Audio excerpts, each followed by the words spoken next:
What if everything you thought you knew about history was wrong? For centuries, powerful institutions, forgotten civilizations, and even nature itself have conspired to keep some of history's most explosive truths buried deep beneath layers of dust, deception, and time.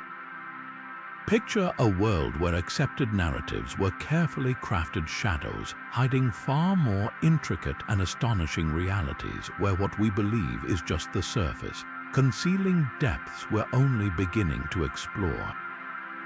Today, we embark on a journey to pull back that curtain, venturing into the hidden corners of our past to unearth 30 of history's most shocking secrets, revelations that challenge the very foundations of our understanding. Think about the weight of centuries, the whispered rumors, the deliberately obscured documents, the archaeological finds that never made it into textbooks. These aren't just forgotten footnotes, they're threads of a much larger tapestry, one woven with intrigue, power, and the relentless human drive to both conceal and discover.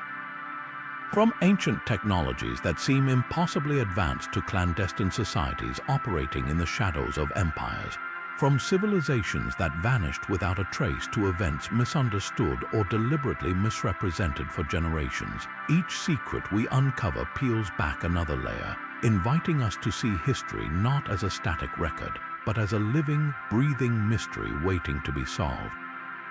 This is more than a list. It's an invitation to rediscover our world through a lens unclouded by convention. You'll encounter stories that feel almost too incredible to be true, yet the evidence, carefully pieced together by dedicated researchers and accidental discoverers, paints a picture far richer and more complex than we ever imagined. So settle in and open your mind to the possibilities, because what follows will transform how you see our past, our present, and perhaps even our future. The journey into the shadows begins now. Our journey into history's hidden depths begins not in a dusty library or a forgotten tomb, but at the bottom of the sea.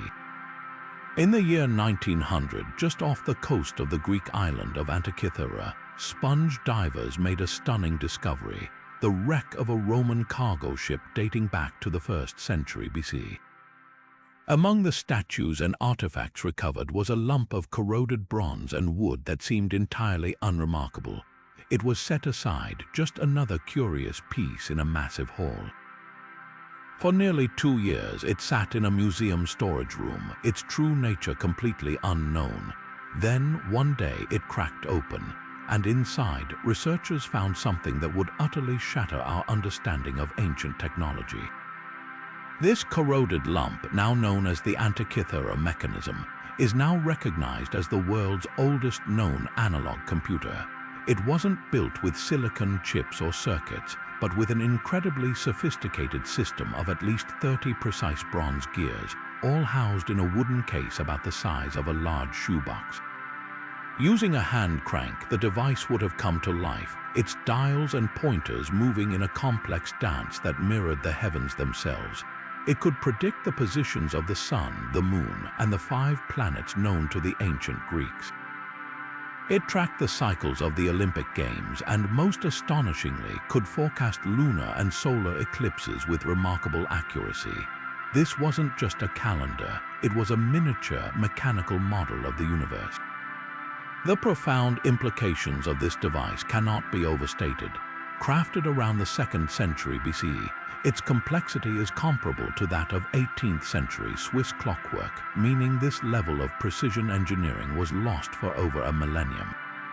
For centuries, we held a linear view of human progress. That technology advanced steadily from simple to complex. The Antikythera Mechanism smashes that idea to pieces. It forces us to completely re-evaluate ancient Greek science and engineering. They weren't just philosophers with togas. They were brilliant mechanicians who possessed a depth of knowledge about gear ratios, astronomy, and manufacturing that we simply did not believe was possible for their time. This one device rewrites a chapter of history, proving that our ancestors were far more advanced than we ever gave them credit for. But if the Antikythera Mechanism reveals a technological genius we forgot, our next secret presents an intellectual puzzle we have yet to solve. Tucked away in the Voynich Rare Book and Manuscript Library at Yale University lies what is often called the world's most mysterious book, the Voynich Manuscript. This is not just an old text, it is a profound enigma, a 240-page codex written from left to right in an alphabet that does not exist anywhere else on Earth. Its vellum pages are filled with a flowing, unknown script that has stubbornly resisted decipherment for over 6 centuries, accompanied by illustrations that are equally bizarre and confounding. The imagery within its pages transports you to a world that is almost familiar, yet utterly alien. There are hundreds of carefully drawn plants, but not a single one is identifiable by any botanist. These are flora from a dream, leaves that twist in impossible ways, roots that resemble animal parts, and flowers from a different reality. Other sections feature intricate astrological charts, with zodiac symbols surrounded by naked women holding stars, bathing in what appear to be interconnected pools or green baths of a strange, viscous liquid.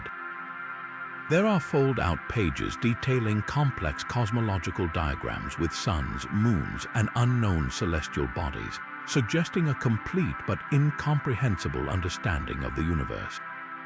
Since its purchase by the Polish book dealer Wilfred Voynich in 1912, this manuscript has been a siren call for the world's greatest minds, each convinced they could crack its code. Teams of elite World War II codebreakers, the very same minds who deciphered the Nazi Enigma machine, turned their formidable skills to the Voynich and were utterly defeated. Modern supercomputers running complex statistical analyses have determined the text has the patterns of a natural language, but have failed to match it to any known tongue. For every theory proposing it is an encoded Latin treatise on medicine, there is another arguing it is a forgotten dialect. For every claim it is an elaborate medieval hoax designed to defraud a wealthy patron, there is counter-evidence in the costly vellum and the clear, purposeful structure of the writing. Perhaps the most tantalizing clue emerged just a few years ago when radiocarbon dating finally pinned down the date of the vellum itself to the early 15th century, confirming its age but solving none of its mysteries. The book's origin, its purpose, and its author remain shrouded in complete obscurity. It stands as a permanent reminder that there are pages in history we have not yet learned to read, a beautiful and maddening secret that continues to defy our every attempt to understand it. While the Voynich manuscript represents a secret of knowledge we cannot access, our next discovery hints at a technology we may have entirely overlooked, one that could literally generate power. In the year 1936, during excavations at a 2,000-year-old site just outside Baghdad, workers uncovered a set of very peculiar artifacts. They were simple clay jars, each about the size of a man's fist. At first glance, they seemed unremarkable, the kind of pottery fragments commonly found across ancient Mesopotamian sites. But inside these jars was something that defied easy explanation. Each one contained a carefully rolled copper cylinder, and nestled within that cylinder was an iron rod. The assembly was held firmly in place with an asphalt plug, which sealed the top and also acted as an effective insulator, preventing the iron and copper from touching each other. This strange object, now known as the Baghdad Battery, has fueled a heated debate about ancient technological prowess for nearly a century. The controversy stems from a compelling theory first proposed by a German archaeologist named Wilhelm Koenig. When he examined the find, he was struck by its uncanny resemblance to a simple electrochemical cell.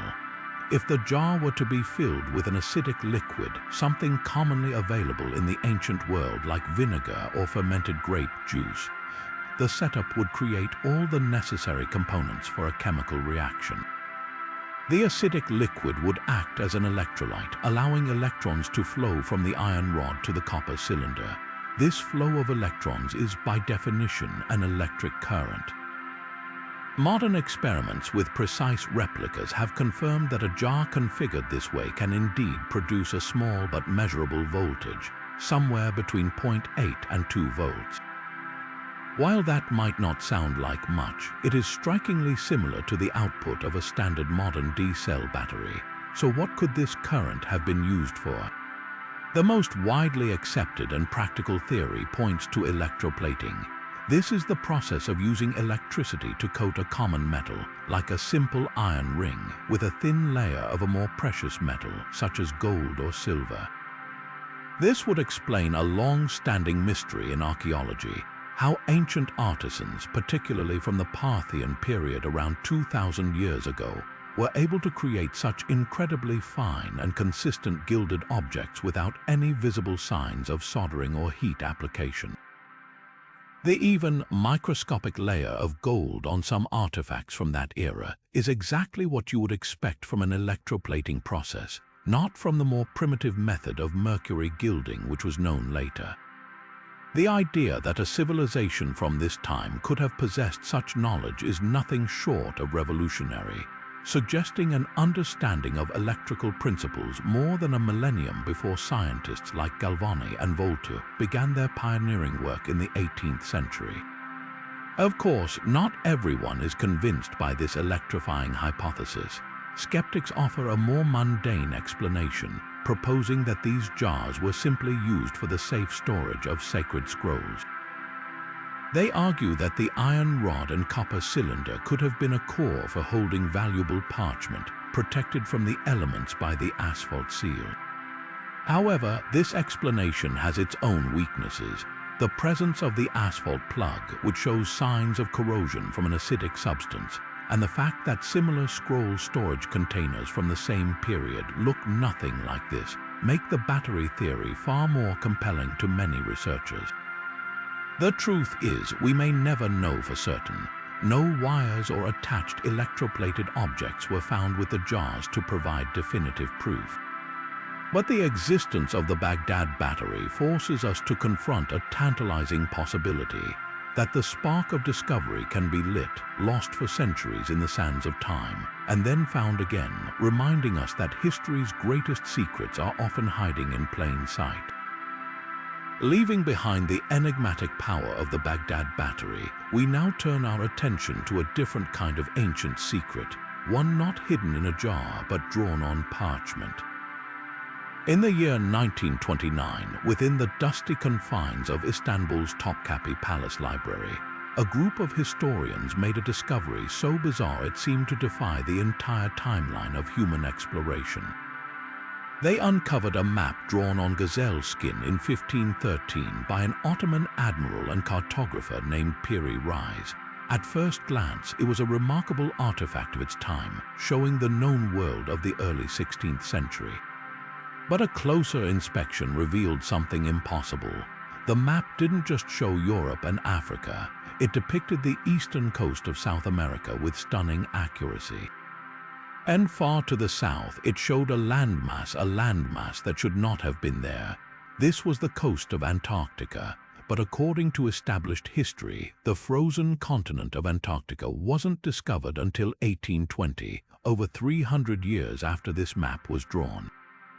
Even more perplexing is what the map shows. The Piri Reis Map portrays what looks like the northern coastline of Antarctica, but it is drawn free of its massive ice cap, a condition that geological evidence suggests last existed thousands of years ago, around 4000 BC. The map's rendering of this coastline, particularly the Queen Maud Land region, bears a striking and unsettling resemblance to sub-ice topographic maps of the continent we only developed in the 20th century using advanced seismic sounding technology. It shows mountain ranges, rivers, and bays that have been buried under a mile of ice for millennia. The question is terrifyingly simple: how could a 16th century admiral have known this?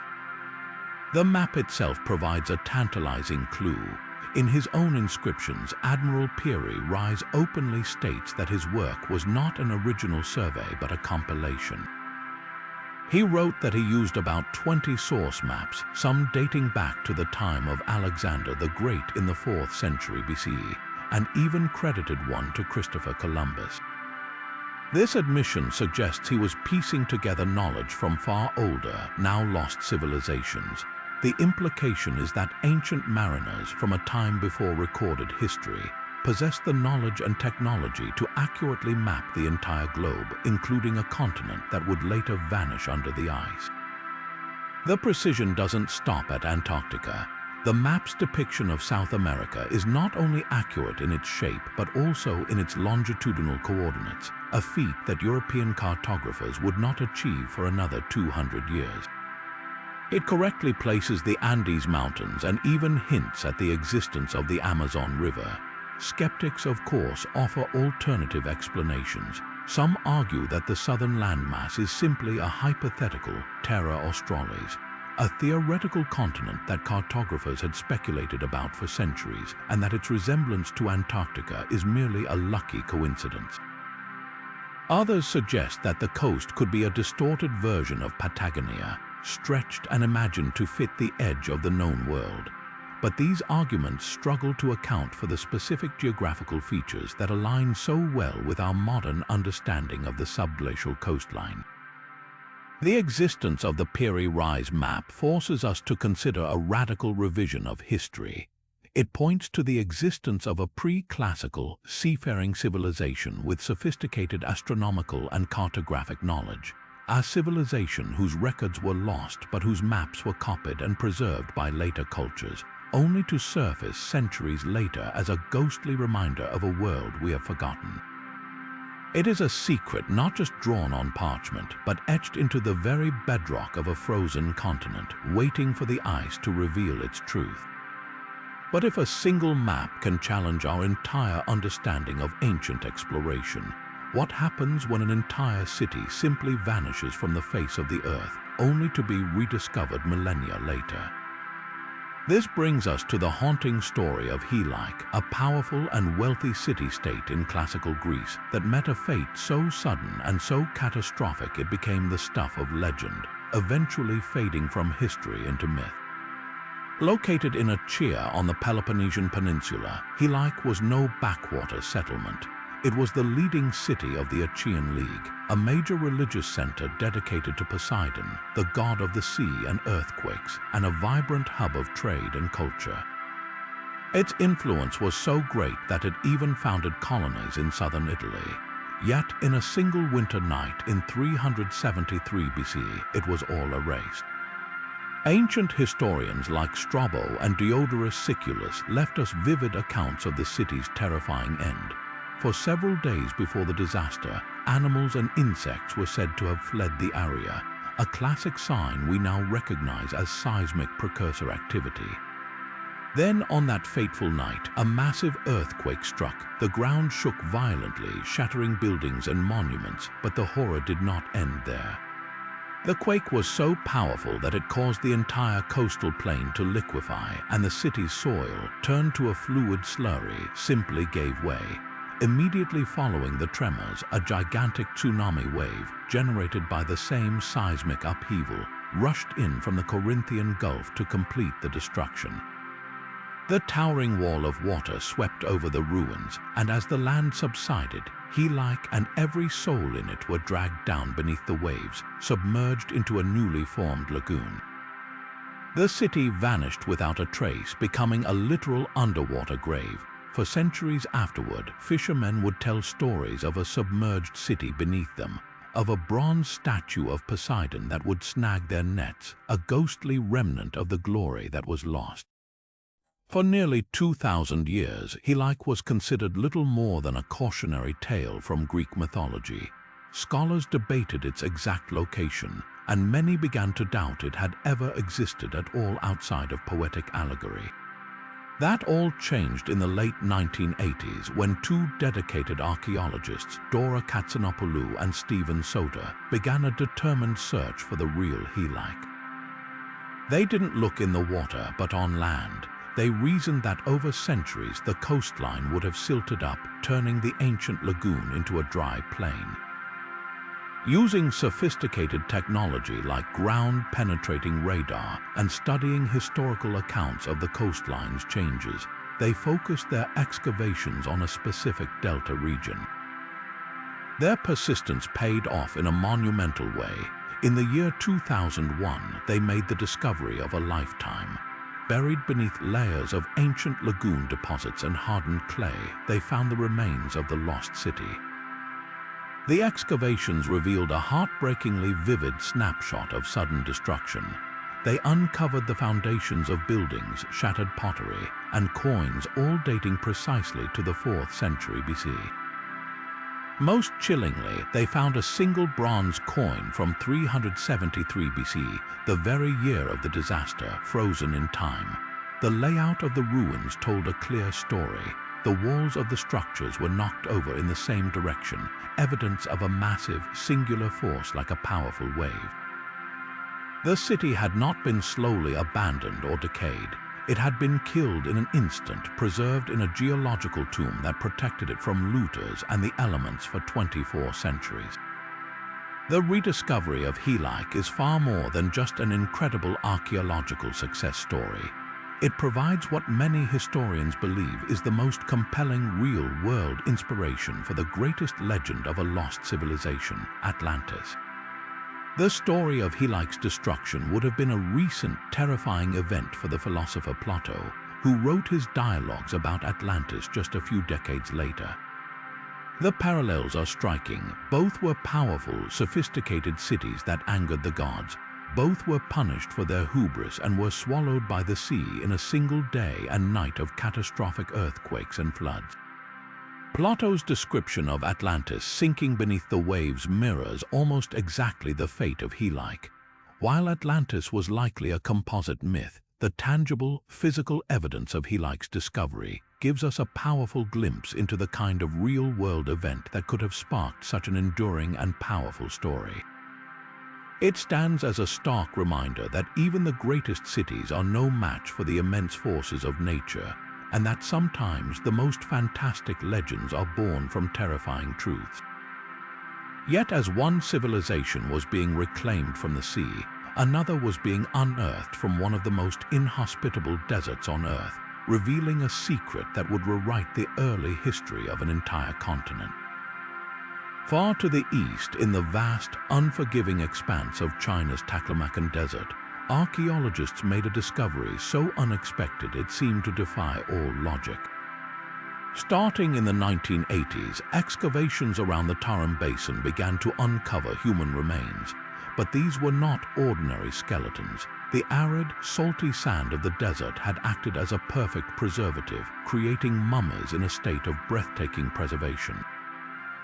Their skin was still intact, their facial features were perfectly clear, and their clothing was almost vibrant, and that's when the true shock set in. These individuals, dating back as far as 1800 BC, had deep-set eyes, long noses, high cheekbones, and hair ranging from light brown to red and blonde. They were unmistakably Caucasian. The most famous of these mummies is known as the Beauty of Lulan.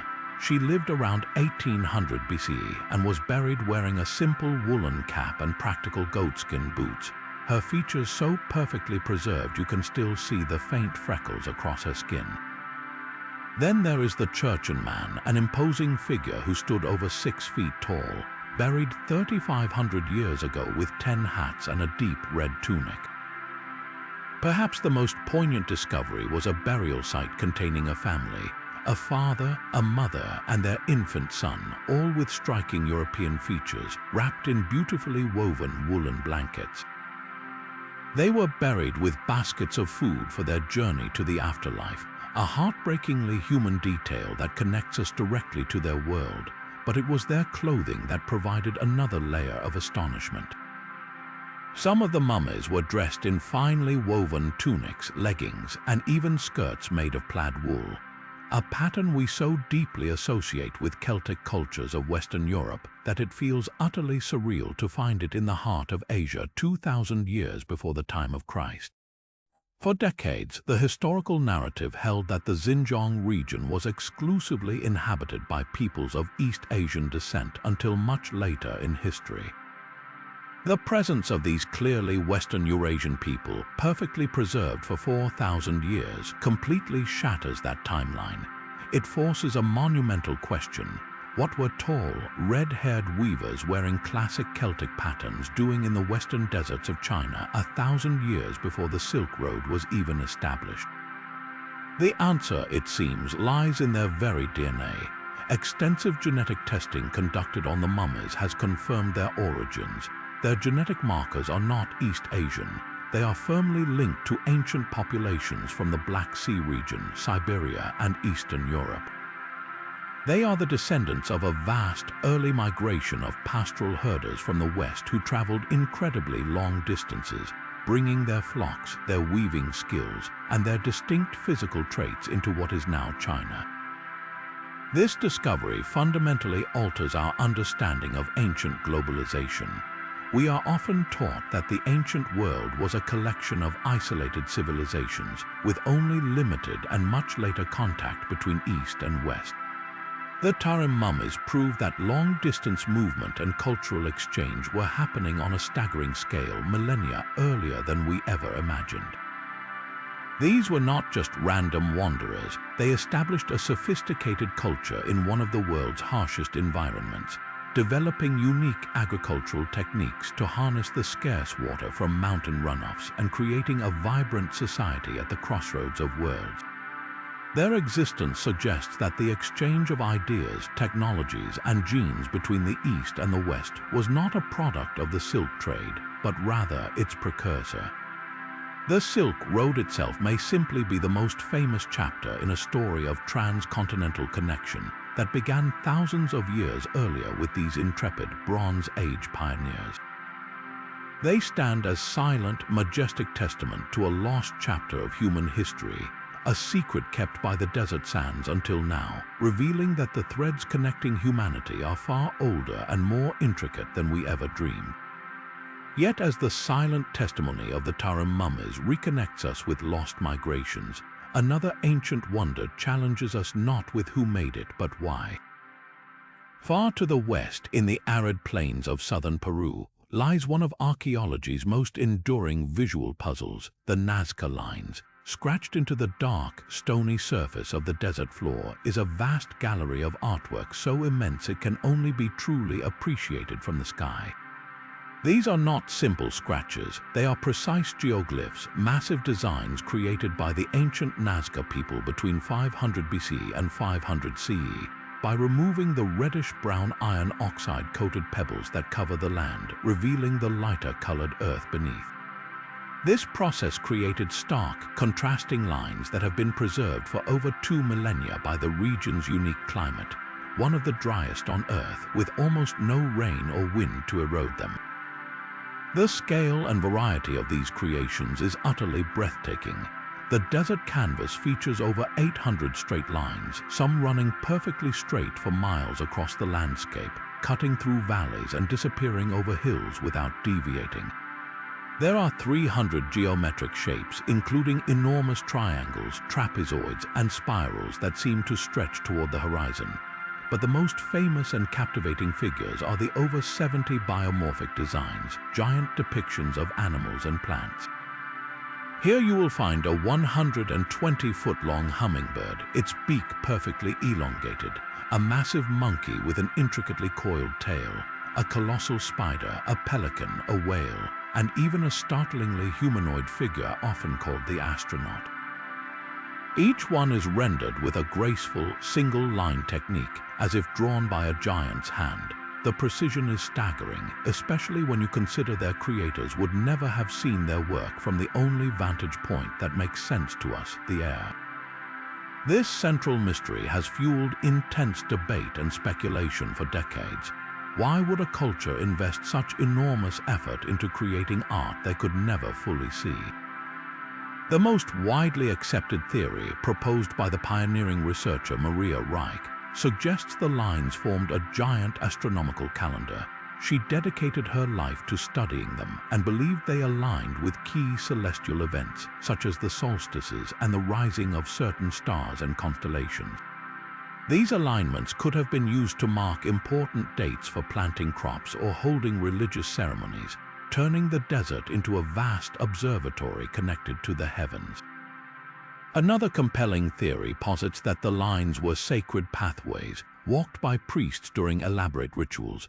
Archaeological evidence shows that the Nazca people engaged in rituals on nearby hillsides, and these giant lines and figures could have served as processional routes for ceremonies dedicated to their gods, perhaps to plead for the water that was so scarce in their desert home.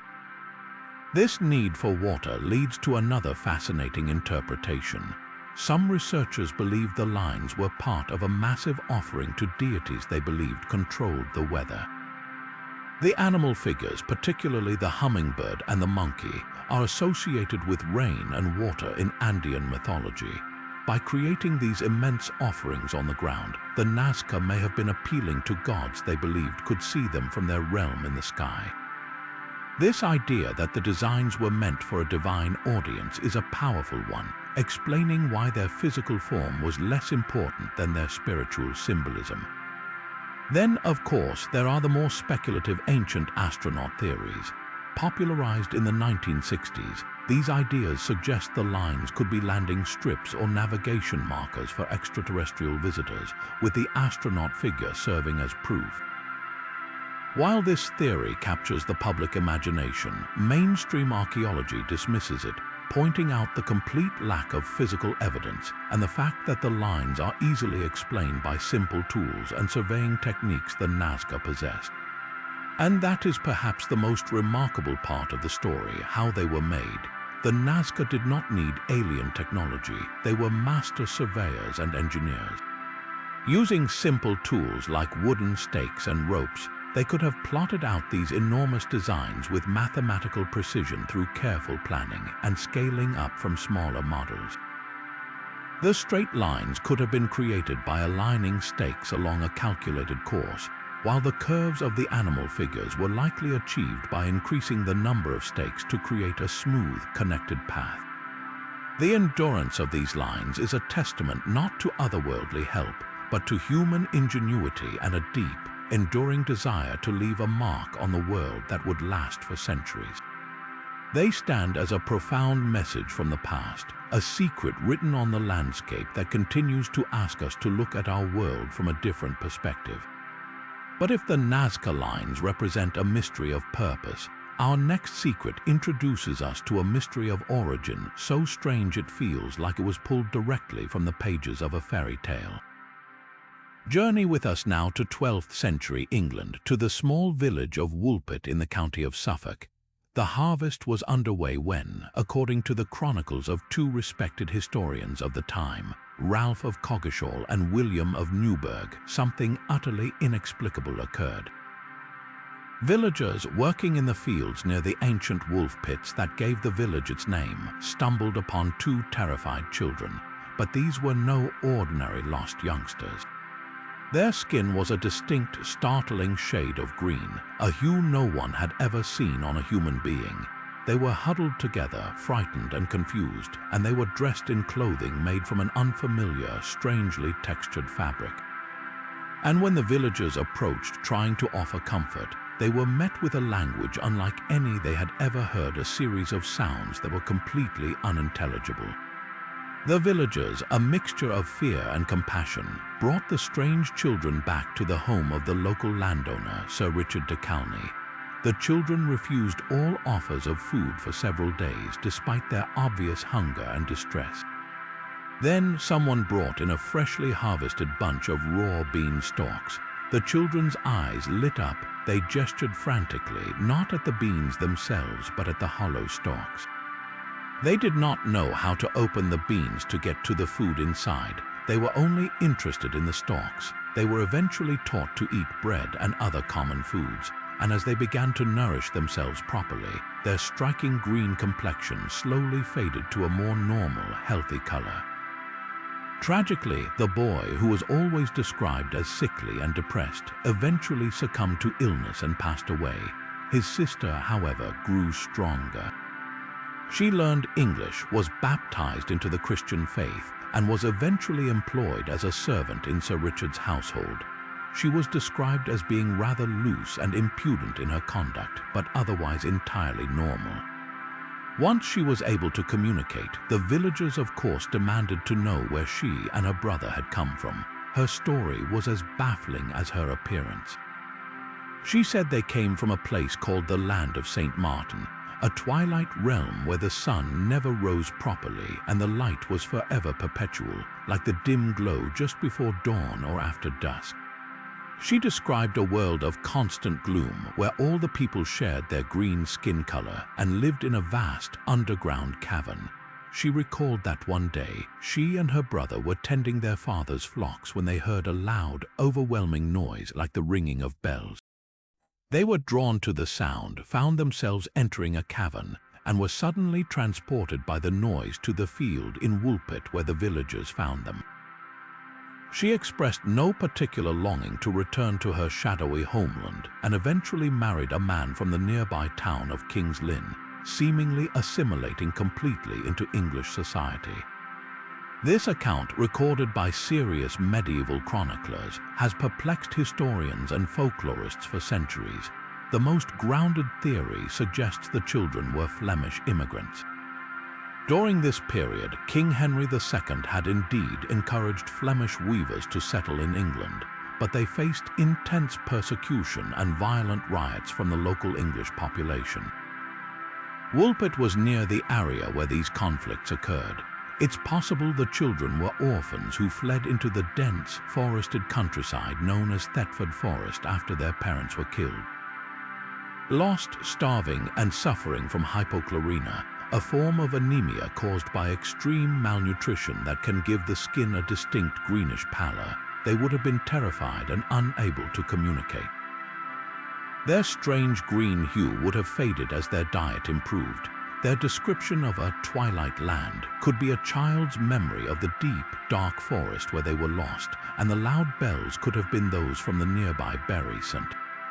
Edmund's Abbey, which they followed seeking help. The Land of St. Martin might refer to a Flemish parish dedicated to St. Martin, their original home. Others, however, believe the story is purely folklore, a classic tale of people from another world that appears in various forms across European myths, perhaps echoing older Celtic stories of fairies or inhabitants of the underworld. The green color is often associated with the supernatural in folklore, from green fairies to green knights. The children's refusal of all food except beans, a food sometimes linked to the dead or supernatural in superstition, adds to this otherworldly interpretation. And then, of course, there are the more modern, speculative theories that draw on science fiction, proposing the children could have been extraterrestrials, their green skin a result of their biology or space suits, and their arrival the result of some kind of accidental teleportation or spacecraft malfunction, with the Land of St. Martin being another planet existing in perpetual twilight. While this is the least likely explanation from a historical standpoint, it shows how the story continues to capture our imagination. The truth behind the green children of Woolpit is likely a combination of the first two theories. A historical kernel of truth involving lost, sick Flemish orphans, which was then embellished over time by the medieval chroniclers who loved a good mystery and had a fondness for weaving the supernatural into their accounts of real events. Yet the story's enduring power lies in its ability to resist a single, simple explanation. It stands as a perfect, eerie snapshot of the medieval mind, a world where the boundaries between the real and the fantastic were thin, and where a genuine human tragedy could be transformed into a legend that continues to whisper of hidden doors to other worlds, just waiting to be stumbled upon. But if tales of green children speak to a world where folklore and history intertwine, our next secret pulls us into the heart of a very real and powerful historical mystery, one shrouded in conspiracy, immense wealth, and a shocking, brutal fall from grace. We turn now to the legendary Knights Templar. Most of us know the popular image, pious warrior monks in white mantles adorned with a red cross, fierce defenders of Christian pilgrims in the Holy Land. But this romanticized vision barely scratches the surface of a far more complex and shadowy reality. The true power of the Templars lay not just in their swords, but in their unmatched financial acumen and their deeply secretive inner workings, which ultimately made them targets for one of history's most ruthless acts of betrayal. Founded in 1119 after the First Crusade, the Order of the Poor Fellow Soldiers of Christ and of the Temple of Solomon began with a humble mission to protect travelers on the dangerous roads to Jerusalem. But their rapid rise to power was nothing short of meteoric. They received massive donations of land and money from pious supporters across Europe, and they innovated a system that would make them the wealthiest and most influential financial institution in the medieval world. A pilgrim traveling from London to Jerusalem could deposit his entire fortune at a Templar preceptory in England and receive an encrypted letter of credit. He could then travel across continents safe from bandits and simply present that letter at a Templar fortress in the Holy Land to withdraw his funds. This was the world's first multinational banking corporation, and it made the Templars indispensable to kings and popes who borrowed enormous sums from them to finance their wars and crusades. This immense financial power was matched by an equally formidable spiritual and military reputation. They answered to no one but the Pope himself, and their secret initiation ceremonies and private rituals conducted behind closed doors became a source of intense suspicion and wild speculation. Their name, the Knights of the Temple, points to the source of their greatest secret. Their headquarters was on the Temple Mount in Jerusalem, the believed site of King Solomon's temple. For years, they conducted excavations beneath the mount, and countless theories persist about what they might have found there. Some say they discovered the lost Ark of the Covenant, an artifact of unimaginable spiritual power. Others believe they unearthed ancient scrolls containing heretical knowledge about the true history of Christianity, perhaps even proof that challenged the very foundations of the Church. The most practical theory suggests they found the vast treasury of the ancient Jewish kings, a hoard of gold and silver that provided the seed capital for their entire banking empire. Whatever it was, it granted them unprecedented influence and made them powerful enemies. The most formidable of these enemies was King Philip IV of France, also known as Philip the Fair. A monarch deeply in debt to the Templars and desperate to consolidate his own power, he saw the order not as holy warriors, but as a state within a state, an untaxable, ungovernable entity that owed him no allegiance. He devised a meticulously cruel plan, in secret coordination with Pope Clement V, who was under Philip's thumb. He issued sealed orders to his officials across France. Before dawn on Friday, October 13, 1307, his officers moved simultaneously. They broke into Templar preceptories, arresting hundreds of knights, including the Order's Grand Master, Jacques de Molay. The charges were shocking: heresy, idolatry, sodomy, and spitting on the cross in secret initiation rites. These accusations were almost certainly fabricated, extracted under the most horrific tortures the medieval mind could devise. The subsequent trials were a sham. Confessions were torn from broken men on the rack and in the depths of dungeons. While the Pope eventually officially dissolved the order under pressure, Philip was not satisfied with mere disbandment. He wanted their wealth and their complete eradication. Many Templars were burned at the stake as heretics, their immense properties in France seized by the crown. The Order's legendary treasure, however, was never found. On the day of the arrests, Philip's men reportedly found the Templar treasury in Paris empty. It had vanished. The Grand Master, Jacques de Molay, was burned alive in 1314. From the flames, he is said to have issued a curse, summoning both Pope Clement and King Philip to meet him before God within a year. In a chilling twist of fate, both men were dead within the year, lending an air of supernatural vengeance to the entire sordid affair. The sudden dissolution of the Templars gave birth to countless legends. Some say the surviving knights and their vanished treasure fled to Scotland, secretly aiding Robert the Bruce in his fight for independence. Others believe they transformed into other secret societies, their esoteric knowledge and rituals passed down through generations, influencing groups like the Freemasons. The true secret of the Knights Templar is a dual one. It is the story of how the pursuit of absolute power can create a force so formidable it threatens kingdoms, and it is the enduring mystery of what they truly knew, what they truly found, and where their unimaginable wealth and secrets ultimately went, hidden away to wait for another day. Yet the tale of the Templars, shrouded in conspiracy and greed, gives way to a mystery not of hidden gold, but of hidden knowledge of the cosmos that should have been utterly impossible for its keepers to possess. We journey now to the Bandiagara escarpment in Mali, West Africa, home to the Dogon people. For centuries, this tribe lived in relative isolation, their culture and traditions preserved from outside influence.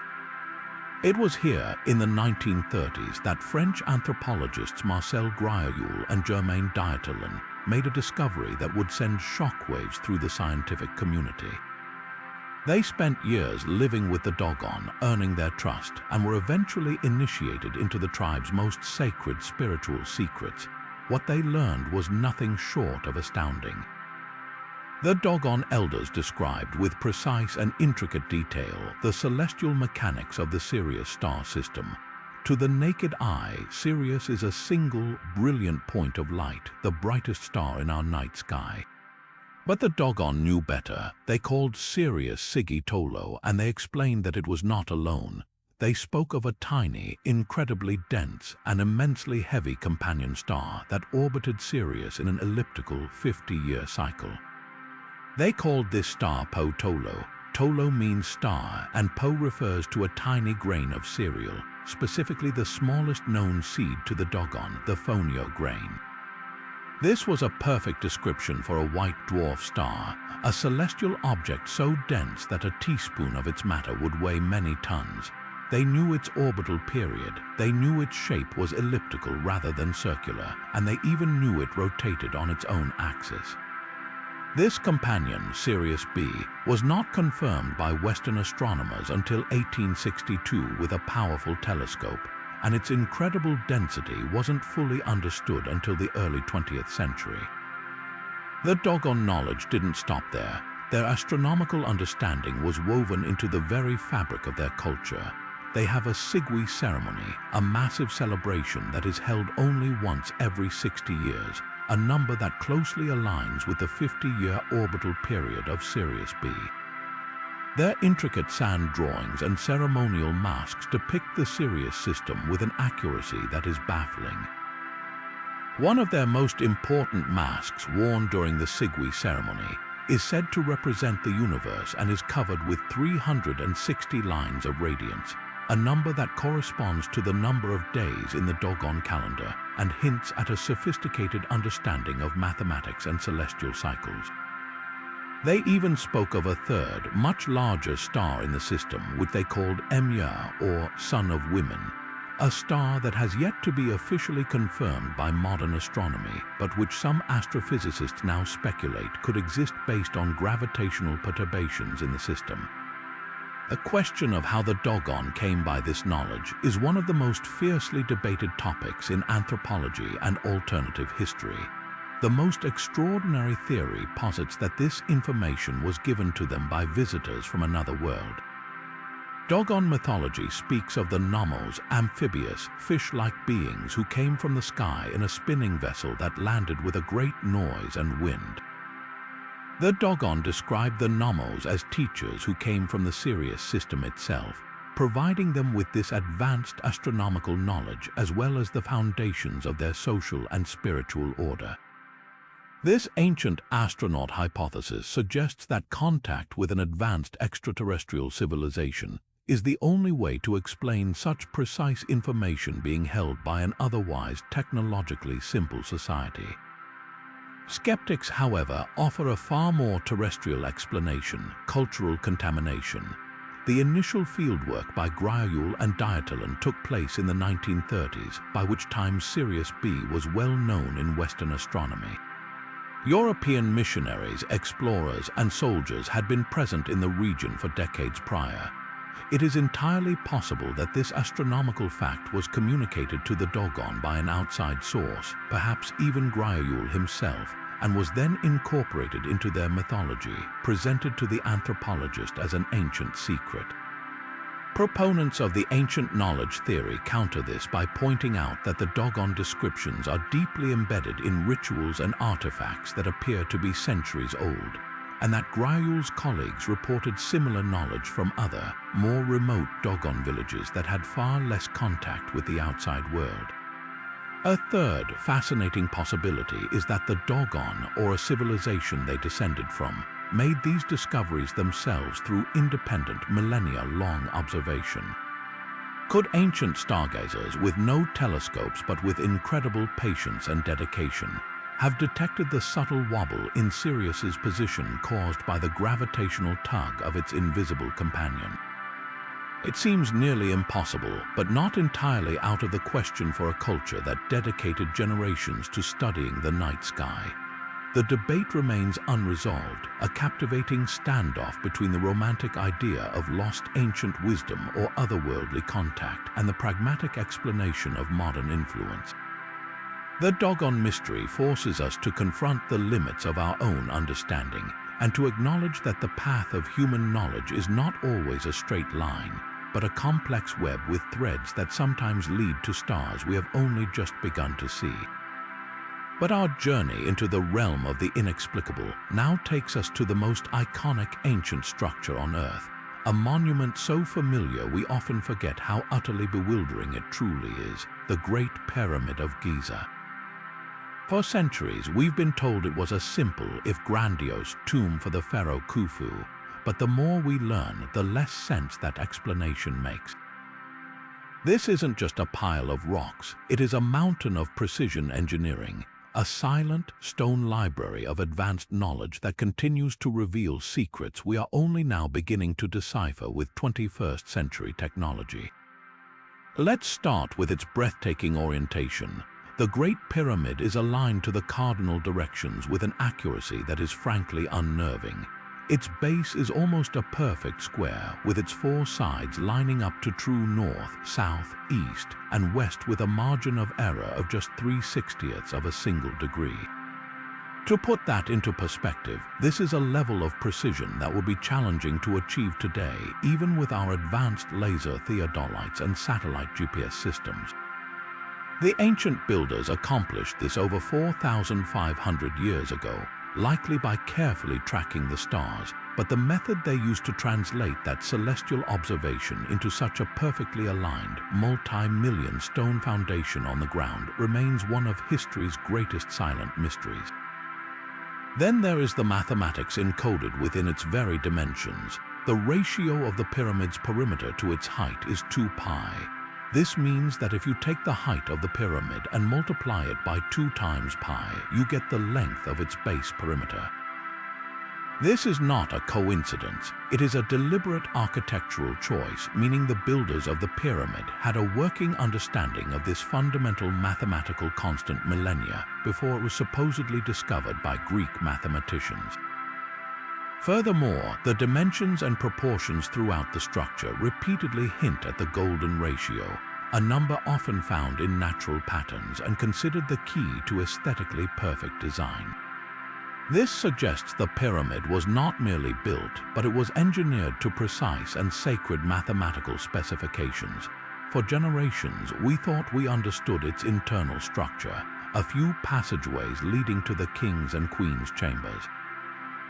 That all changed in 2017 with the groundbreaking work of the Scan Pyramids project, using a revolutionary technology called muon radiography, which essentially uses cosmic rays to see through solid stone like a giant X-ray machine. Scientists discovered something astonishing: massive, previously unknown voids within the pyramid's heart.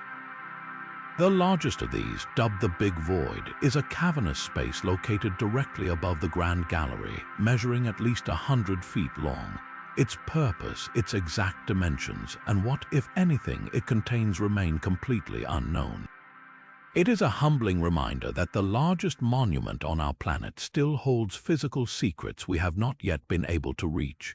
This combination of impossible precision, encoded math, and hidden chambers has led many researchers to question the traditional tomb theory. If it was just a tomb, why such astronomical and mathematical sophistication? why the hidden, inaccessible chambers, alternative theories once dismissed as fringe, are gaining new traction. The most compelling of these is the idea that the pyramid was some form of energy generator or conductor. The materials used are fascinating. The pyramid was originally cased in highly polished white Chora limestone, a stone that is an excellent electrical insulator. The interior contains granite, which is rich in quartz crystals, a mineral that is piezoelectric, meaning it generates an electrical charge under mechanical stress. The structure is positioned on a massive subterranean aquifer, and its internal shafts are aligned with specific stars, leading some to propose it was designed to harness the Earth's natural energy, cosmic energy, or even vibrational energy from the planet itself, transforming the pyramid into a powerful, ancient power plant. Others suggest it was an ancient repository of knowledge, a stone archive built to survive a global catastrophe, containing the totality of a lost civilization's wisdom within its mathematical proportions and hidden chambers. The truth is, we may never know for certain. The Great Pyramid stands as the ultimate historical secret, a monument that defiantly resists a single, simple explanation. It is a testament to a civilization that possessed a depth of understanding about our world, our solar system, and the very fabric of mathematics that we are only now, in the modern age, beginning to fully appreciate.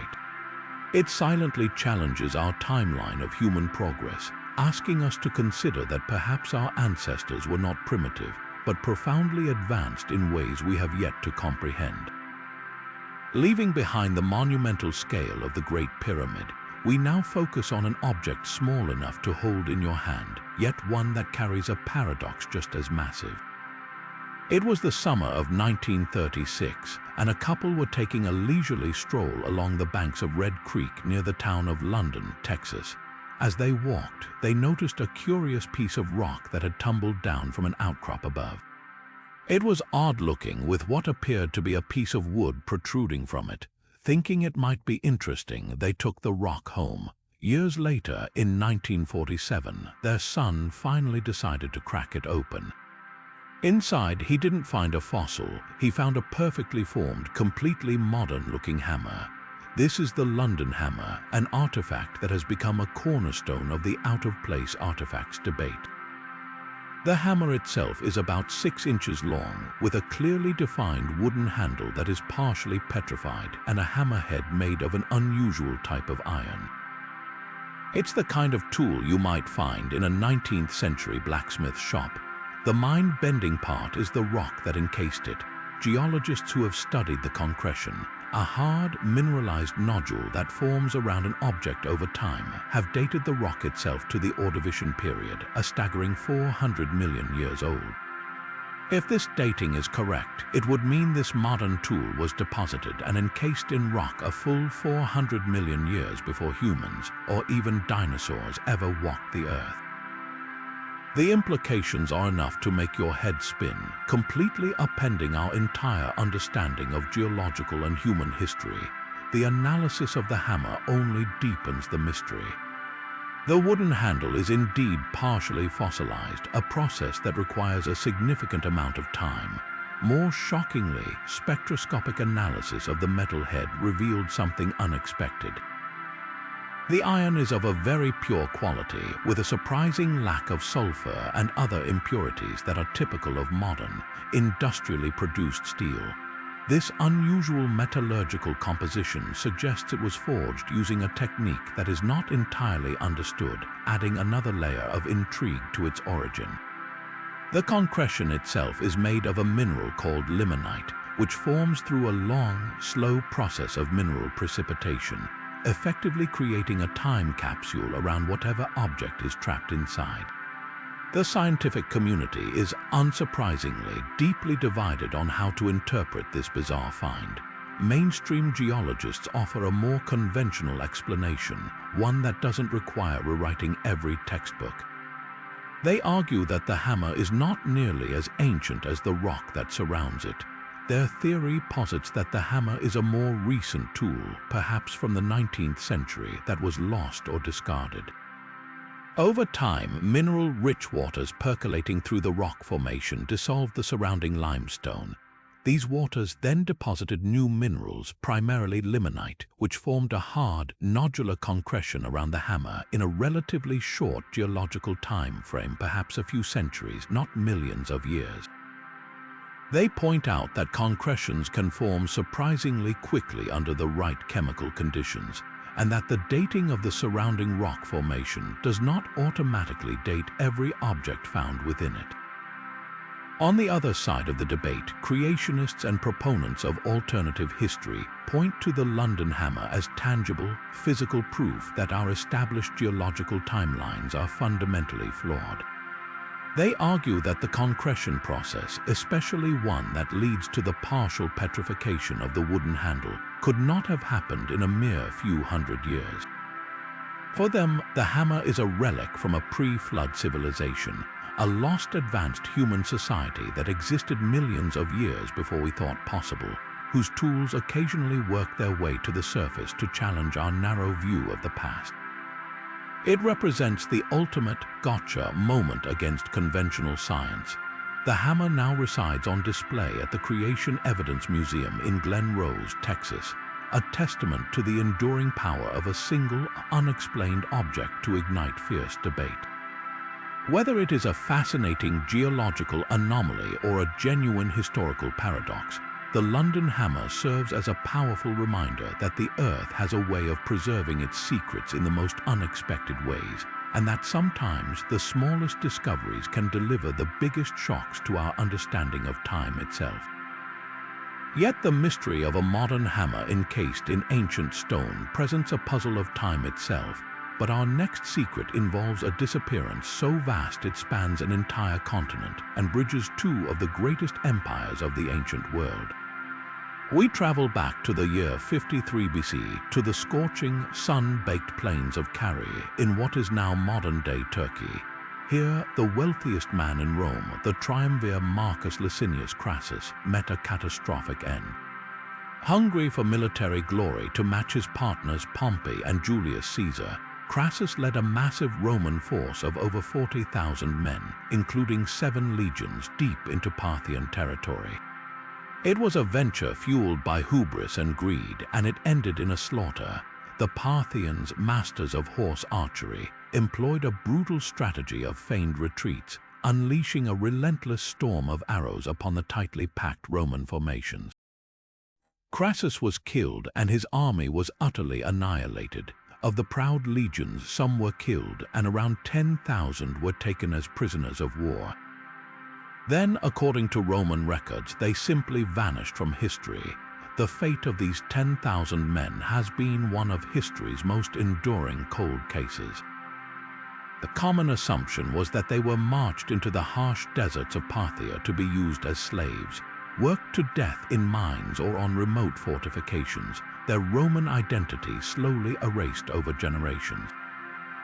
But a tantalizing thread of evidence stretching thousands of miles to the east suggests a far more incredible destiny.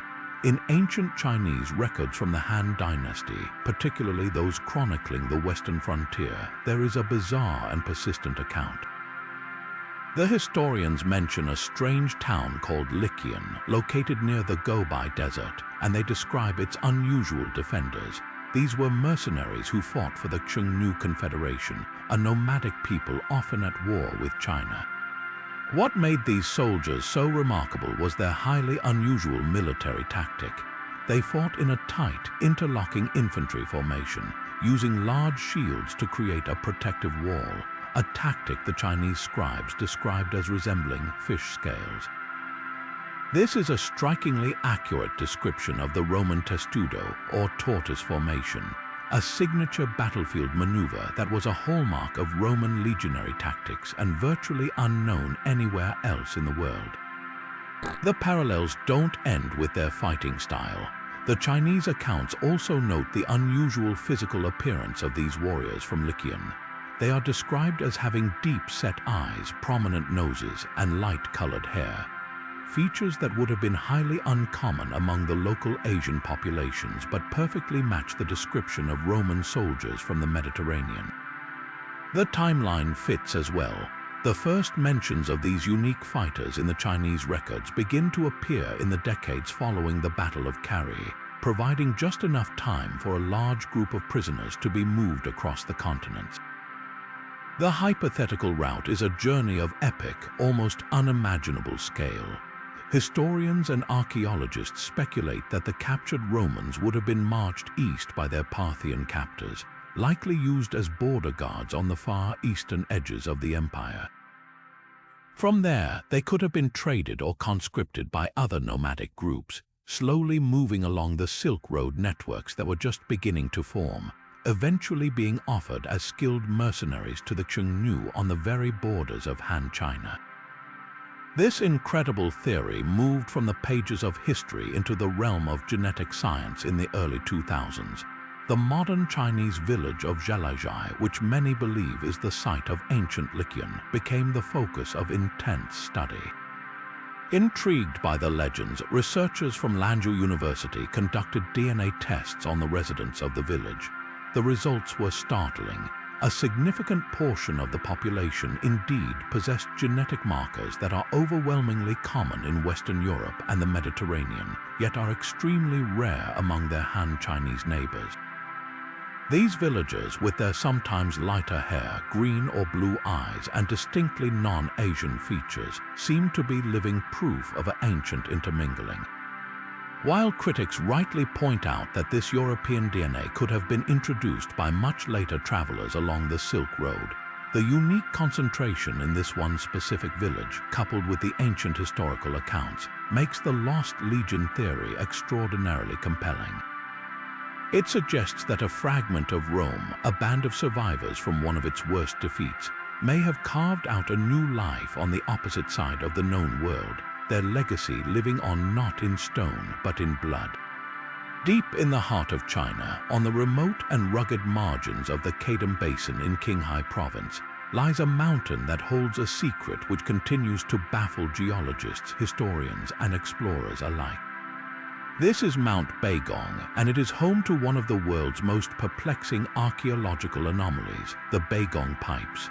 The journey to this site is itself a venture into the unknown, a trek across harsh, arid landscapes that feel more like the surface of Mars than our own planet. It is a place so isolated that its mystery remained largely hidden from the outside world until the turn of the 21st century, when reports began to surface of strange, metallic structures protruding from the solid rock of the mountain itself. The discovery is as bizarre as it is compelling. Embedded deep within the mountain are hundreds of rust-colored iron pipes, ranging in diameter from mere toothpick-thin tubes to some nearly 1.5 feet across. They are not scattered randomly, they appear to follow a deliberate, organized pattern. Some pipes run horizontally into the mountain's face, while others drive vertically down from its peak like ancient plumbing leading into the Earth's core. The most astonishing feature, however, is where they lead. A short distance from the mountain sits the twin lakes of Tosan and Keluk, one a freshwater lake, the other brimming with saltwater.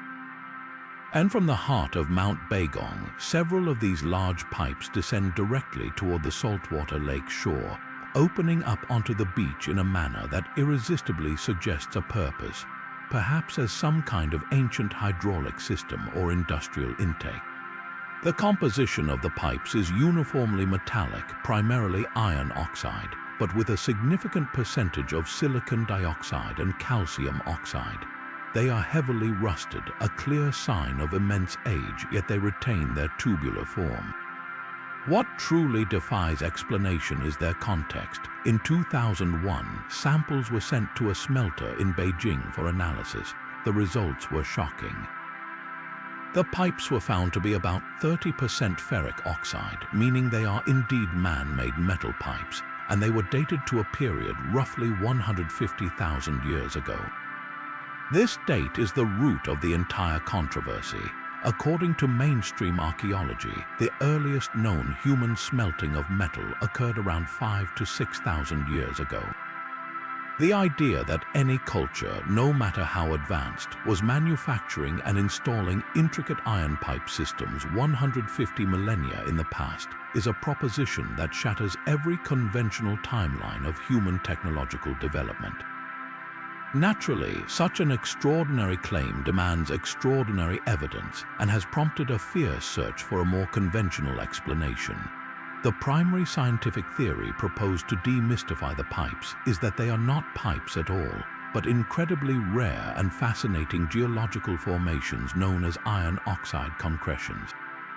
This process occurs when mineral-rich water flows through rock fissures. Over vast periods of time, the iron in the water can precipitate out and cement the surrounding sediment together, forming long, tube-like structures that can indeed look eerily like manufactured pipes. In some cases, these can form around the spaces left by decaying tree roots, creating a perfect hollow cast of the root system that eventually erodes out of the surrounding rock.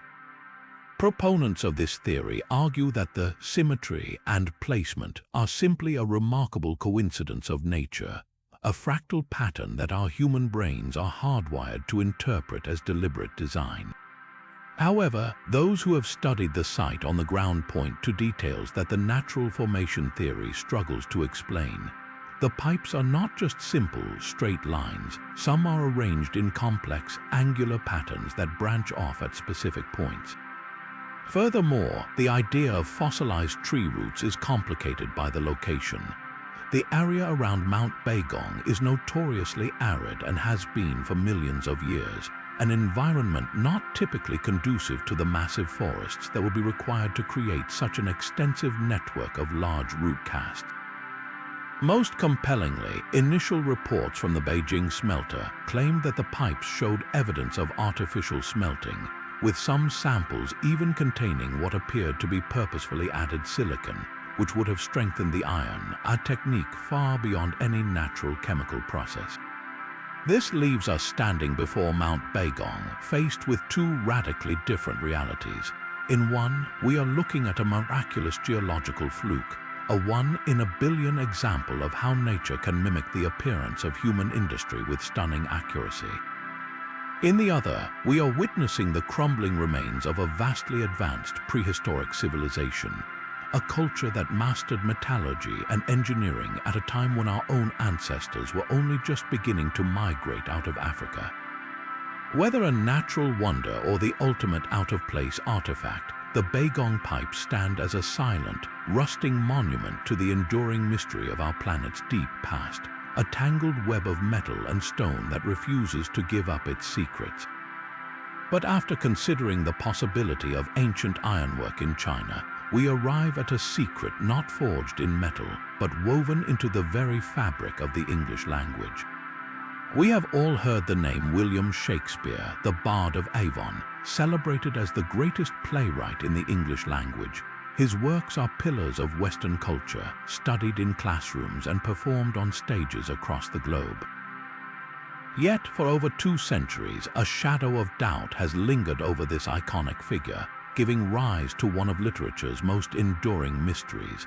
Did the man from Stratford-upon-Avon truly write those immortal plays, and could those very works be hiding explosive secrets in plain sight? This is the world of the Shakespearean authorship question, a debate that questions whether the William Shakespeare we know, a man from a small market town with a modest education and no personal library mentioned in his will, could have possessed the vast knowledge of law, philosophy, courtly etiquette, and foreign languages so effortlessly displayed in the plays. This mystery deepens into an even more tantalizing possibility, that the plays and poems are not just works of art but elaborate containers for coded messages, a dangerous necessity if the true author was someone whose identity or beliefs had to be concealed from the public and the crown. One of the most compelling lines of cryptographic inquiry focuses on the potential hidden Catholicism within the texts. England during Shakespeare's lifetime was a violently divided nation, with the Protestant Elizabethan regime persecuting Catholics. There is circumstantial evidence that Shakespeare's own father was a recusant Catholic, and some scholars argue the plays are filled with covert sympathy for the old faith. In Hamlet, the ghost of the king claims he is suffering in purgatory, a specifically Catholic concept that had been officially rejected by the Church of England. The ghost's description of his plight is detailed and poignant, hardly the language of a playwright merely using a spooky plot device. It reads instead like a sincere, clandestine lament for a banned belief system, hidden within the framework of a popular revenge tragedy. This leads to the most famous cipher of all, the code supposedly pointing to the true author.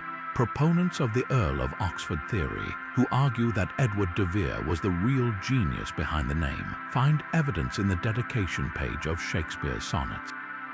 The dedication is signed by the publisher, a man named Thomas Thorpe, and it is addressed to M.R.W.H. The text is filled with cryptic phrasing and strange capitalization that has driven codebreakers mad for centuries. Some read it as an acrostic puzzle, with the odd capital letters spelling out a hidden name or message when rearranged. Others see the entire dedication as a complex riddle, its true meaning intended only for the initiated, perhaps members of a secret society like the Rosicrucians, who are said to use literature to transmit esoteric knowledge. Perhaps the most stunning potential code is found in the King James Bible, published in the same era as Shakespeare's greatest works. If you turn to Psalm 46 and count 46 words from the beginning, you will find the word shake. Now count 46 words from the end of the same psalm, excluding the final liturgical mark. The word you arrive at is spear, and this psalm was completed when Shakespeare was 46 years old. To some, this is far beyond coincidence. It is a deliberate, elegant signature left by a writer who had a hand in the most important English book ever published, leaving his mark for those with the patience to look. Whether you find this evidence convincing or coincidental, it speaks to the powerful allure of the mystery.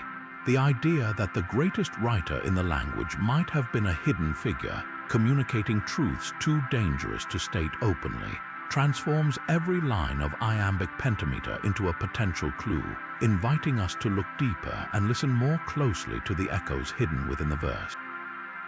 And so our journey continues from hidden pipes and literary ciphers to an object so unique it stands utterly alone in the archaeological record. We now travel to the sun-drenched island of Crete, to the ruins of the Minoan palace of Phaistos. It was here, in the summer of 1908, that Italian archaeologist Luigi Pernia was excavating a basement cell in the northern part of the ancient complex. Amidst the rubble and the dust of millennia, his team uncovered something that was unlike anything ever found before or since. It was a small, fired clay disc, roughly 6 inches in diameter, and it was covered on both sides with a breathtakingly precise spiral of mysterious stamped symbols. This is the Phaistos disc, and it represents a puzzle that has defied solution for over a century, a silent message from a lost world that we can see but cannot read.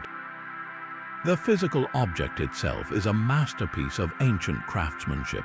The disc was created by pressing 45 distinct seals, each one a separate hieroglyphic sign, into the soft clay before it was baked hard. This makes it one of the oldest known examples of movable type printing in human history, a technology that would not appear elsewhere for another 3,000 years. The inscriptions are arranged in a tight spiral on both sides, divided into clear sections by incised lines, creating groups of 2 to 7 signs that scholars believe likely represent words or phonetic syllables. The symbols themselves are a fascinating mix of the recognizable and the utterly enigmatic. You can clearly make out a helmeted head, a ship, a beehive, a fish, and a worker's tool called an adze. But then there are others that are completely abstract, strange loops, crosses, and figures that offer no clue to their meaning. This is not a hand-drawn script, it is a printed text, and that fact alone suggests its message was considered important enough to be reproduced, perhaps even distributed. From the moment of its discovery, the disc has been an irresistible siren call for linguists, archaeologists, and amateur sleuths alike. The fundamental problem is its isolation. It is the only object of its kind ever found. There are no other examples of this script, no bilingual texts, no Rosetta Stone to provide a key. Without any context or parallel, every attempt at decipherment is essentially a shot in the dark, an educated guess based on comparing the symbols to other known writing systems from the region, like Linear R or Linear B. The first major hurdle is simply determining what language the script represents. Was it an early form of Greek? Was it a language native to the Minoan civilization, which remains largely unknown? Or was it something else entirely, perhaps a foreign tongue from Anatolia or the Near East? This basic question remains unanswered. This hasn't stopped a torrent of imaginative and often conflicting theories about its purpose and meaning. Some researchers, noting the presence of symbols like a shrine and a human head with a feathered headdress, believe it is a religious text, perhaps a hymn to a mother goddess or a sacred prayer intended for a specific ritual. Others see a more practical application.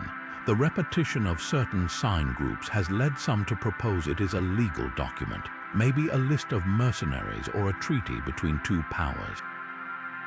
There's a compelling theory that it could be a funerary text, a guide for the soul in the afterlife. Then there are the more unconventional ideas. Could it be a board game with the spiral representing a path and the signs indicating moves or challenges? Some have even suggested it is a complex astronomical calendar designed to track celestial cycles and agricultural seasons. The quest to crack its code has employed every tool available, from traditional linguistic analysis to powerful modern computers. Cryptographers have run frequency analyses on the 242 signs, searching for patterns that might reveal vowels, consonants, or grammatical structures. They've noted that side A has 31 word groups while side B has 30, and that certain signs only appear on one side, potentially indicating a different subject matter. Despite all this effort, not a single proposed decipherment has gained widespread acceptance within the academic community. Every few years, a new claim emerges that it is an early Indo-European narrative, a list of soldiers, or a description of a volcanic eruption. But these are always met with healthy skepticism because they cannot be conclusively proven. The disk guards its secret jealously.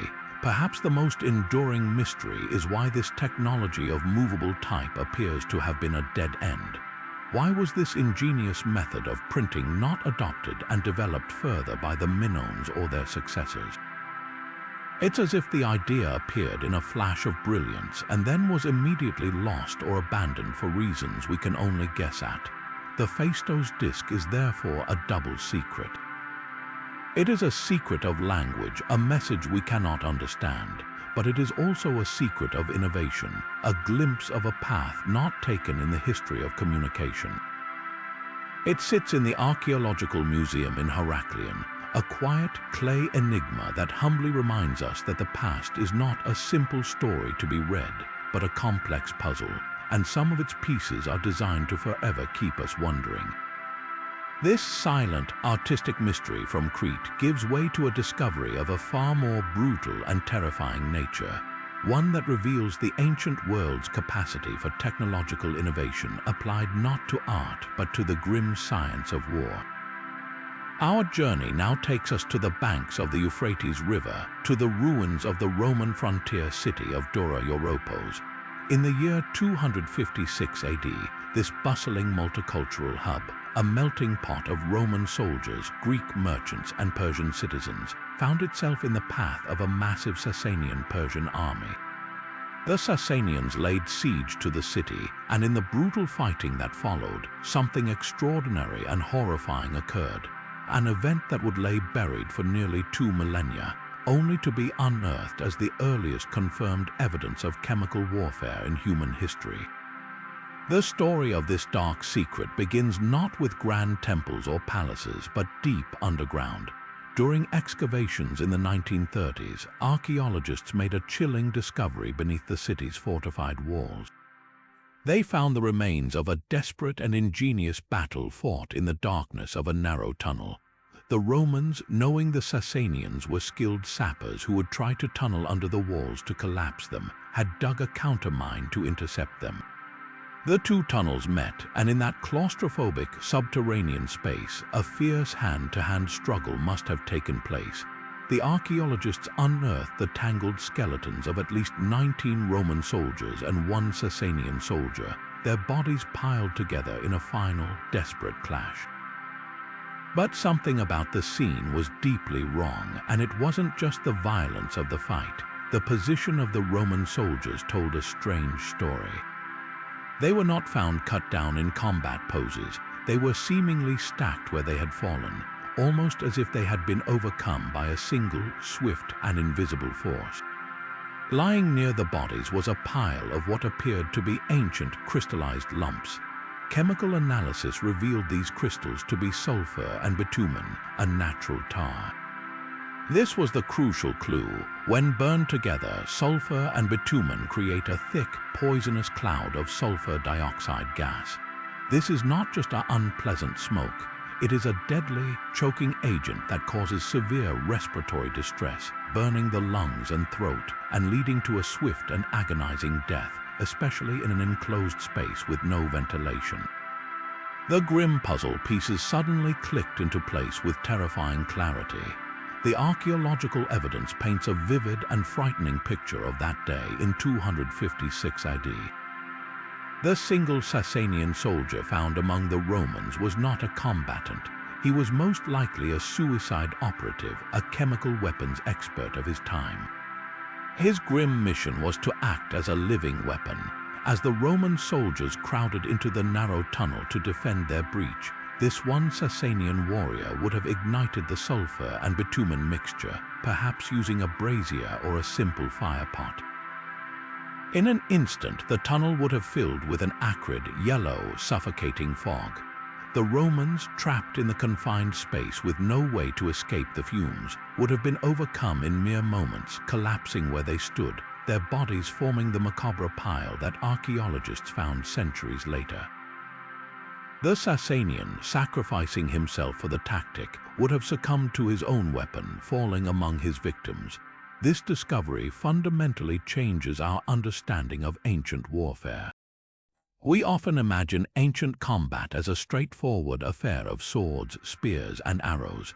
The siege of Dura Europos proves that military strategy 2,000 years ago was far more sophisticated and psychologically brutal. The Sasanians didn't just use brute force, they employed a terrifyingly advanced understanding of chemistry and psychological warfare. They turned the Romans' own defensive tunnel into a gas chamber, using the very earth itself as a weapon. This was not a random act. It required precise knowledge of chemical reactions and a cold, calculated willingness to use them against a trapped enemy. It shows a level of tactical innovation that is as shocking as it is ingenious, a dark secret of military history preserved in the dry soil of the Syrian desert, waiting for centuries to bear witness to one of warfare's most horrifying early innovations. From the claustrophobic horror of ancient chemical warfare, we emerge into the open sea, to an era where a different kind of fire ruled the waves. Imagine yourself as a sailor in the 8th century, part of a menacing Arab fleet bearing down on the capital of the Byzantine Empire. You outnumber the defenders, your confidence is high, but then you see it. From the decks of the strange Byzantine Droman warships, a terrifying, unnatural light appears. A tube mounted on the bow spews a raging, liquid fire that roars across the surface of the water, a jet of pure devastation that cannot be extinguished. It clings to your ship, to the sea, even to the bodies of your comrades, burning with a ferocious intensity that defies all logic. This was not mere fire. This was the ultimate psychological and military weapon of its age. This was Greek fire, the terror of Greek fire, known to the Byzantines simply as sea fire or liquid fire, was not just in its destructive power but in its seemingly supernatural properties. Historical accounts from both Byzantine and Arab sources describe a substance that was virtually impossible to quench. Water did not put it out. In fact, many sources claim that water only intensified the inferno, causing it to spread and roar with greater fury. It was said to ignite spontaneously upon contact with the air and could only be smothered with great difficulty using sand, strong vinegar, or old urine. The Byzantines deployed it primarily through a complex pressurized siphon, a bronze tube that crews would pump to project the fiery stream with a terrifying roar and dark smoke, a sight and sound designed to shatter enemy morale before the flames even touched them. They also used it in grenades, clay pots flung by catapults, and even deployed small, handheld siphons for soldiers to use in close-quarters combat. For over 7 centuries, this weapon was the cornerstone of Byzantine naval dominance, allowing the empire to repeatedly repel massive Arab sieges and keep its capital, Constantinople, safe from seaborne invasion. It was the medieval equivalent of a nuclear deterrent, and its secret was guarded with a paranoia that rivals any modern state secret. The exact formula for Greek fire was, without a doubt, one of the most successfully kept state secrets in all of history. Its creation and deployment were confined to a single family, tradition attributing its invention to a Syrian-Greek architect and chemist named Kallinikos, who fled from the advancing Arabs and brought his knowledge to Constantinople around the year 672. The secret was then passed down through his descendants, with the emperors ensuring their absolute loyalty. The manufacturing process was conducted in strict isolation, with different stages likely handled by different, segregated groups of workers who knew only their own part of the process. To even attempt to divulge the secret to a foreign power was an act of treason punishable by death. This intense secrecy is the primary reason why the precise formula was ultimately lost, fading from memory after the fall of Constantinople to the Crusaders in 1204, when the secret-keeping apparatus of the state was utterly dismantled. For centuries, chemists and historians have played a grand game of historical detective, trying to reverse engineer the infamous weapon based on the scattered and often cryptic clues left in ancient texts. The general consensus is that the base ingredient was almost certainly crude petroleum or naphtha, a highly flammable liquid hydrocarbon that could be skimmed from natural oil seeps in the region. This would explain its ability to float and burn on water, but naphtha alone does not account for its reported properties. The most compelling theory suggests the base liquid was mixed with resins such as pine sap or gum. This sticky additive would have given the fire its adhesive, clinging quality, making it a true nightmare for the sailors and ships it targeted. The most enigmatic component is what gave it its alleged water-resistant and intensifying characteristic. Some scholars point to quicklime or calcium oxide. Quicklime reacts exothermically with water, releasing a tremendous amount of heat. If a naphtha-quicklime mixture was projected onto the sea, the water itself would have fueled the reaction, creating the terrifying effect of fire that water could not quench. Other proposed additives include sulfur to increase the foul smoke and intensity, saltpeter to act as an oxidizer, or even powdered phosphorus. The truth is likely a complex, carefully balanced cocktail of several of these ingredients, a recipe perfected through trial and error and then locked away forever. The legacy of Greek fire is one of terrifying power and ultimate mystery. It was a weapon so effective that it shaped the geopolitical landscape of the Mediterranean for hundreds of years, a technological marvel born from ancient chemistry that felt like magic to those who witnessed it. Its disappearance is a profound lesson in how fragile advanced knowledge can be, how entire libraries of understanding can be lost in a single catastrophic event, transforming a world-changing technology into a ghost story whispered by historians. It stands as the ultimate what-if of military history, a blazing secret that died with its last keeper, leaving behind only ashes, legends, and the haunting question of what other wonders of the ancient world have been lost to the flames of time. While the secrets of Greek fire vanished into the smoke of history, another ancient puzzle was deliberately forged to endure, not in flame but in metal.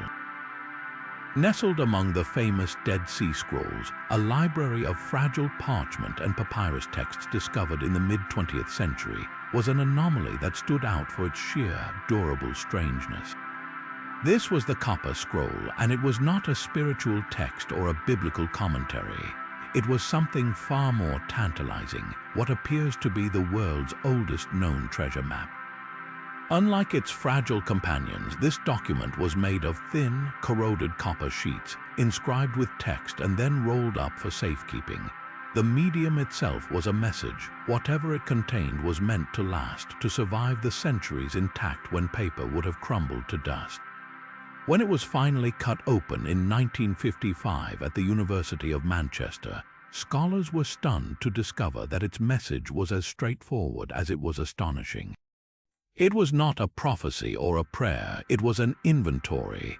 The contents of this list are enough to make anyone's imagination run wild.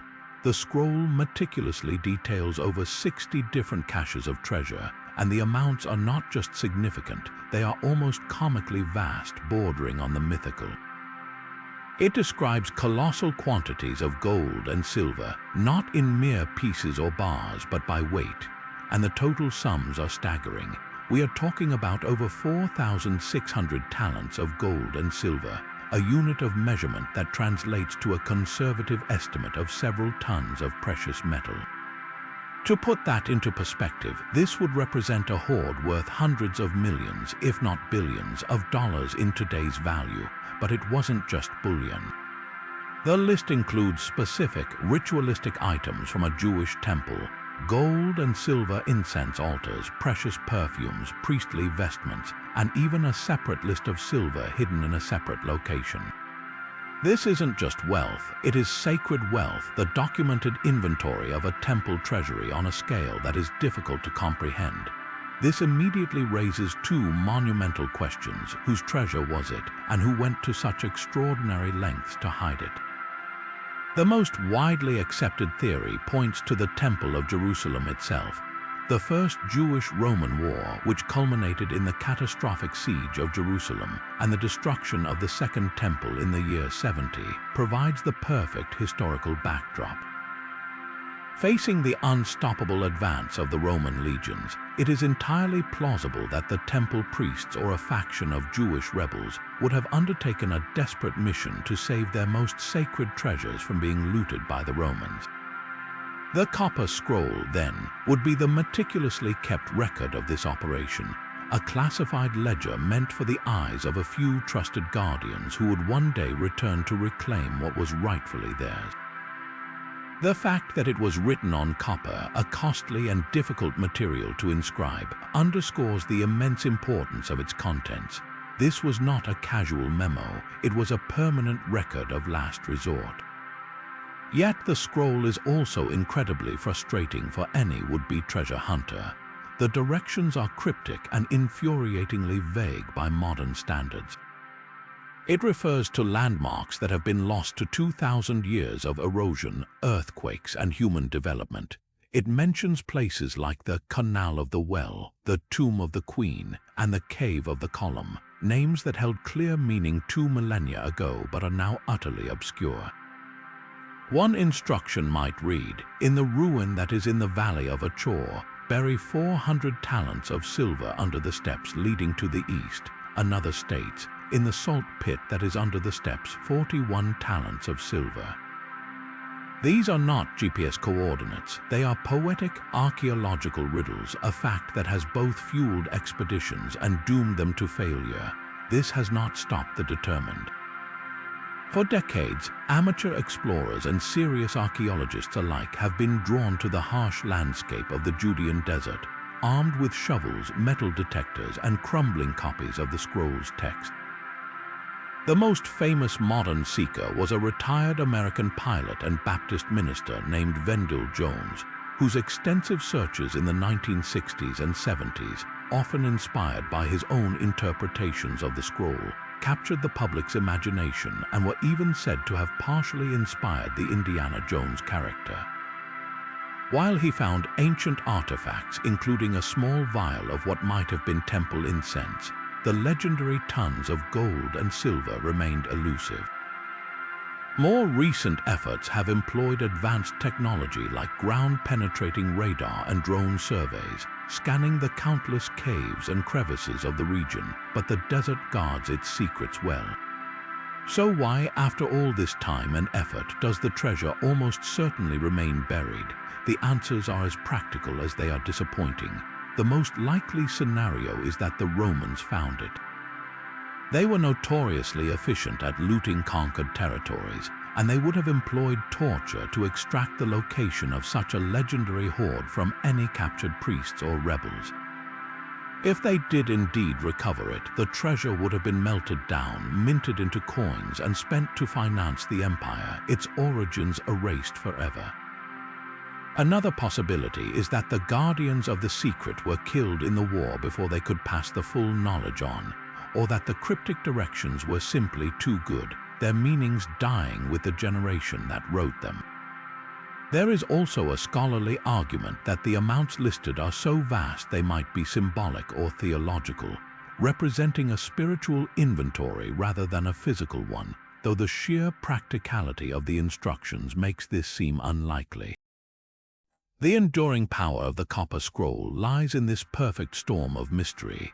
It is a uniquely tangible artifact that feels like it offers a direct line to a desperate, dramatic moment in history. It provides just enough specific detail to feel real, but obscures those details just enough to remain forever out of reach. It sits today in a museum in Amman, Jordan, a sheet of green, oxidized metal that continues to whisper of impossible wealth hidden somewhere in the barren wilderness, a siren's call to adventurers and a permanent monument to one of history's greatest unresolved secrets. Yet if the search for hidden treasure sends us delving into desert caves, our next secret stands proudly in the open air, a monumental landscape of stone that offers no easy answers. Journey now to the windswept coast of Brittany in northwestern France, to a place where the line between the natural world and the hand of ancient humanity becomes beautifully, bewilderingly blurred. Here, scattered across the fields and heathland around the village of Karnak, is one of the most extensive and perplexing megalithic sites on Earth. This is not a single monument, but an entire territory transformed by stone. Over 3,000 prehistoric standing stones, known as menhirs, rise from the earth in a series of seemingly endless parallel lines that stretch for miles across the countryside. To walk among them is to feel a profound sense of awe, not just at their number, but at the sheer, incomprehensible effort it must have taken to create such a spectacle. The scale of the Karnak alignments is almost impossible to grasp until you see them from above. The stones are organized into three primary groups: the Manek, Kermario, and Kerleskan alignments, each containing literally thousands of individual menhirs. The largest stones at the western end of the lines stand over 13 feet tall, while the stones gradually decrease in height as the rows march eastward, some now just small, moss-covered nubs peeking from the soil. They are arranged with breathtaking precision into row upon row, like a petrified army standing in silent formation for millennia. Interspersed among these grand lines are other megalithic structures, massive dolmens, which are stone table tombs, and solitary, towering menhirs that seem to act as sentinels for the entire complex. The entire site covers an area of nearly 2.5 miles, a testament to a project of staggering ambition that began around 4,500 BC and continued for centuries. The central, maddening question hangs in the air as heavily as the coastal mist. Why? Why would a Neolithic society without metal tools, without draft animals, and without the wheel dedicate generations of backbreaking labor to hewing these colossal stones from local granite, transporting them, some weighing several tons, and erecting them in such meticulously ordered rows? The most compelling and long-held theory is that the site was a gigantic astronomical observatory. The alignments are not random. Many of the rows show clear orientations toward significant solar and lunar events. Certain formations seem to point directly to the sunrise at the summer and winter solstices. Some researchers have proposed that the entire complex could have been used to create a sophisticated calendar, tracking the movements of the moon with such accuracy that it could predict eclipses. Walking through the avenues of stone, it is easy to imagine ancient astronomers, priests using the alignments to mark the passing seasons, connecting their community to the eternal cycles of the cosmos. Another fascinating theory suggests the stones served a far more earthly and urgent purpose. As a primitive seismic early warning system, the region of Brittany is crisscrossed with geological fault lines. Proponents of this idea point to the unique way the stones are erected. Many of the menhirs are placed with their narrowest edge aligned along the rows, making them inherently unstable. The theory posits that even a slight tremor from a distant earthquake would cause these precariously balanced stones to rock or sway, creating a visible and audible signal that would travel down the lines faster than the seismic waves themselves, providing a crucial few seconds of warning for the inhabitants. This idea transforms the alignments from a static calendar into a dynamic, functioning machine, a stone network designed to literally feel the tremors of the earth. Of course, many archaeologists believe the answer is more spiritual than scientific. The most universally human explanation is that Karnak was a vast religious complex, a sacred landscape dedicated to the veneration of ancestors, deities, or natural forces. The orderly rows might have served as processional avenues for rituals and ceremonies, guiding participants toward the dolmen tombs or other central features. The sheer effort involved in its Construction Chinese letter, an act of devotion, a communal undertaking that would have bound the society together through shared belief and immense physical sacrifice. In this light, the stones are not tools but temples, a permanent prayer etched into the very bedrock of Brittany. Modern technology has only added new layers to the mystery. Aerial photography and advanced archaeological surveying have revealed that the alignments are far more complex than they appear at ground level. What looks like separate rows from the Earth are, from the sky, clearly part of a single, grand and unified design. The entire complex appears to have been laid out according to a master plan, a geometric vision that encompassed the entire territory. This suggests a society with a sophisticated understanding of engineering and large-scale project management that we never before attributed to Neolithic cultures. The truth of Karnak likely lies in a combination of all these theories. It was probably a multifunctional sacred space, an astronomical calendar, a religious center, and a gathering place that demonstrated the power and unity of the people who built it.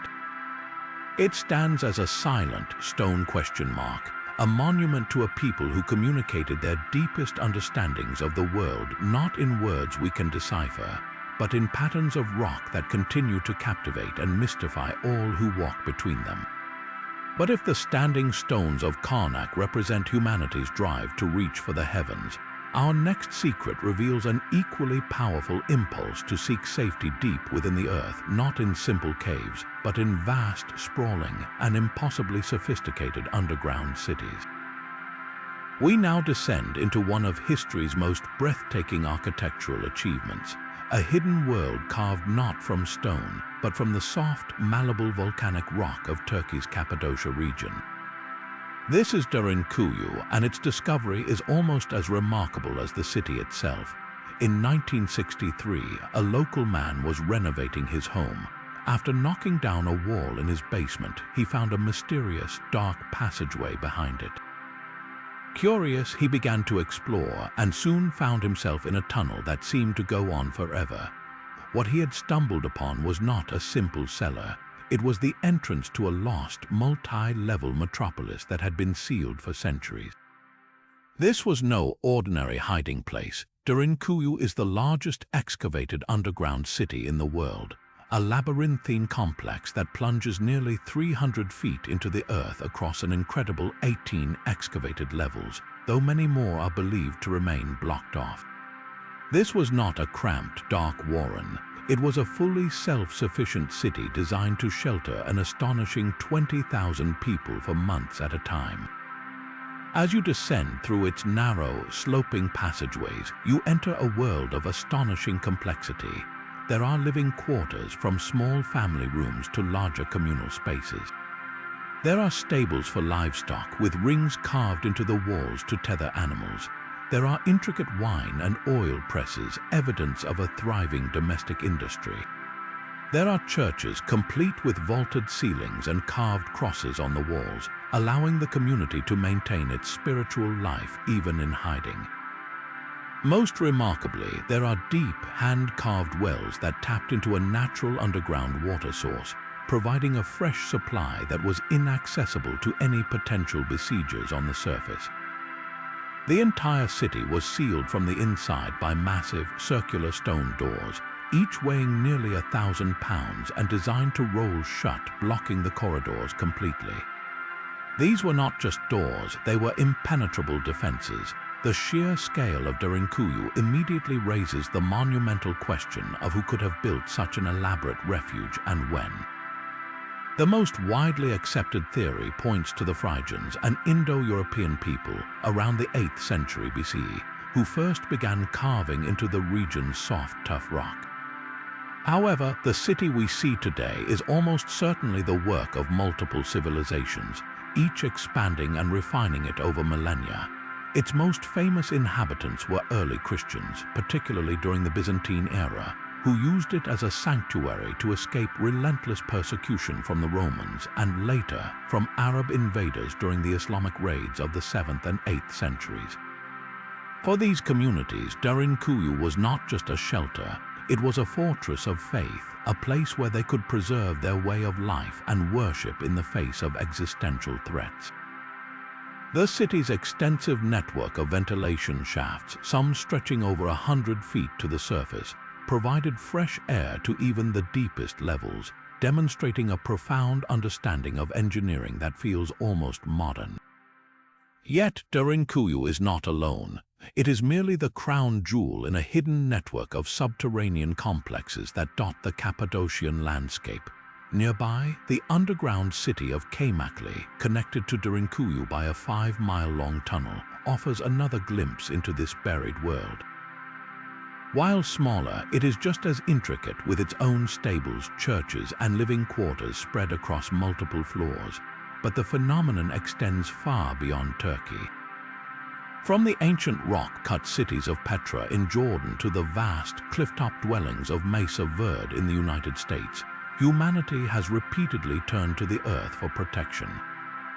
In Italy, the ancient Etruscans carved entire cities into soft tufa rock, while in China, communities on the lowest plateau dug vast underground courtyard homes called yaodongs that housed millions of people. This global pattern reveals a universal human response to threat. When danger arrives, we don't just flee, we often dig in, creating entire worlds beneath the feet of our enemies. The true secret of Derinkuyu, however, is not just its existence, but what it tells us about the resilience of the human spirit. This was not a place of despair, but one of profound community and ingenuity. The fact that they carved churches and schools demonstrates a commitment to preserving their culture, not just their lives. They planned for the long term, creating spaces for every aspect of life, from birth to worship to death. The city stands as a timeless testament to the lengths people will go to in order to protect their families, their faith, and their freedom. It is a reminder that history is not only written on the surface in grand monuments and battles, but is also carved in the silent, enduring darkness underground, where the most powerful stories of survival are often hidden from view. But even as underground cities like Derinkuyu reveal humanity's incredible will to survive, they also stand as silent reminders of how much can be lost when civilizations fall. This brings us to perhaps the most poignant and devastating secret of all, the true extent of what was lost when the great library of Alexandria was consigned to the flames. We've all heard the story, a vast repository of ancient knowledge, the single greatest collection of human thought ever assembled, destroyed in a catastrophic fire. But the real secret isn't just the act of destruction. It's the staggering scope of the wisdom that vanished, and the chilling question of how different our world might be if even a fraction of it had survived. Imagine walking through the halls of the Museum, the temple of the muses that housed the library. This wasn't just a storage room for scrolls. It was the intellectual heart of the ancient world, a university, a research center, and a global knowledge hub all in one. Founded in the 3rd century BC by the Ptolemaic kings of Egypt, its mission was as audacious as it was simple: to collect every single book in the known world. Royal agents were sent to every port with orders to search every incoming ship. Any scrolls found were confiscated and taken to the library, where teams of scribes would copy them. The originals were often kept for the library's unparalleled collection, while the copies were given back to the owners. Through this aggressive acquisition policy, the library amassed an estimated 400,000 to 700,000 scrolls containing the entirety of Greek, Egyptian, Mesopotamian, Persian, and Indian knowledge. Within those vast archives were works that now exist only as ghostly echoes in the citations of later authors. We know, for instance, that the library held the complete works of the playwrights Aeschylus, Sophocles, and Euripides. Of the 123 plays Aeschylus is believed to have written, only 7 survive today. For Sophocles, only 7 out of 120 remain. The loss is almost too vast to comprehend, an entire literary tradition reduced to a handful of fragments, but the tragedy extends far beyond literature. The library was home to the entire collected histories of Manetho, an Egyptian priest who chronicled the reigns of the pharaohs, and Berossus, a Babylonian scholar who documented the history of Mesopotamia. Their works would have been the master keys to understanding the chronology of the ancient Near East, now lost to us forever. The most tantalizing losses, however, are the whispers of scientific and technological knowledge that seem to border on the miraculous. There are persistent rumors referenced in various ancient texts of scrolls containing treatises on incredible technologies.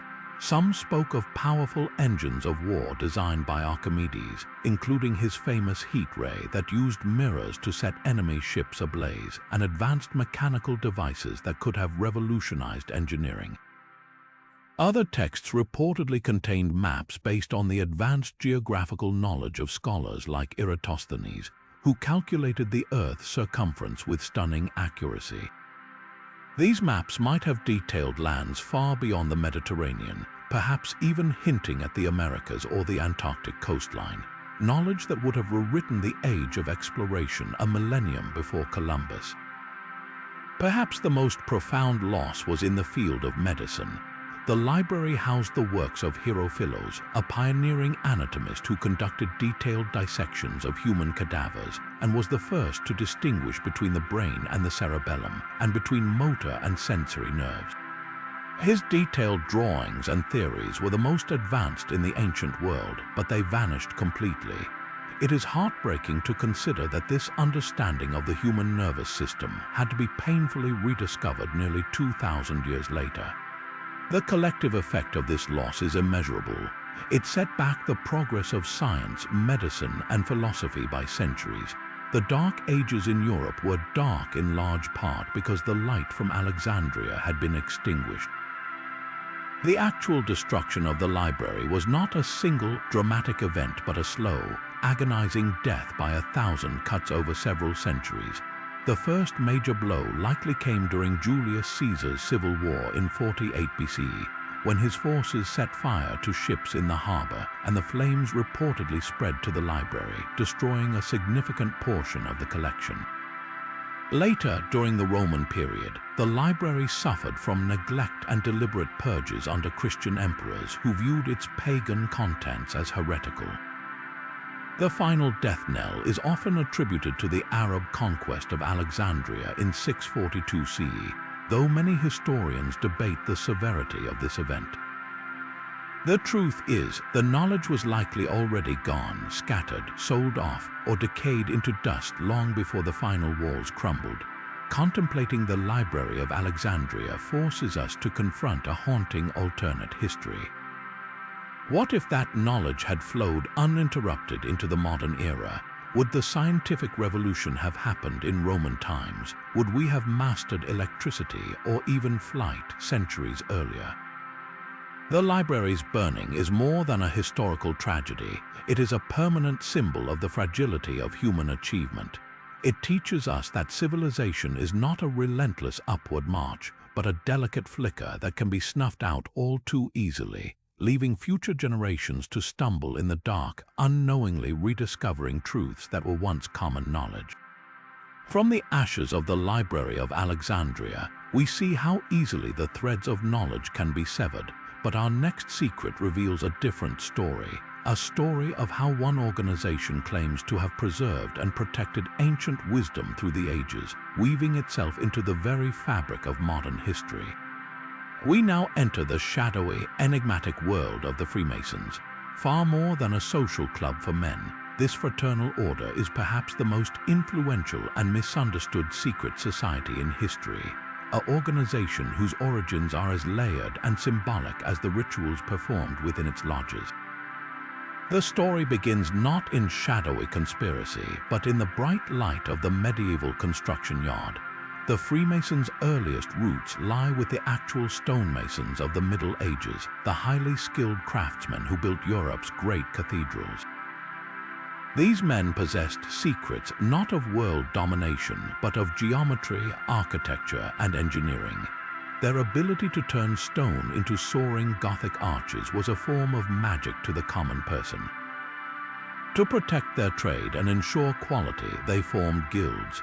These guilds had initiation rites, handshakes, and passwords to identify trained craftsmen and distinguish them from unskilled laborers.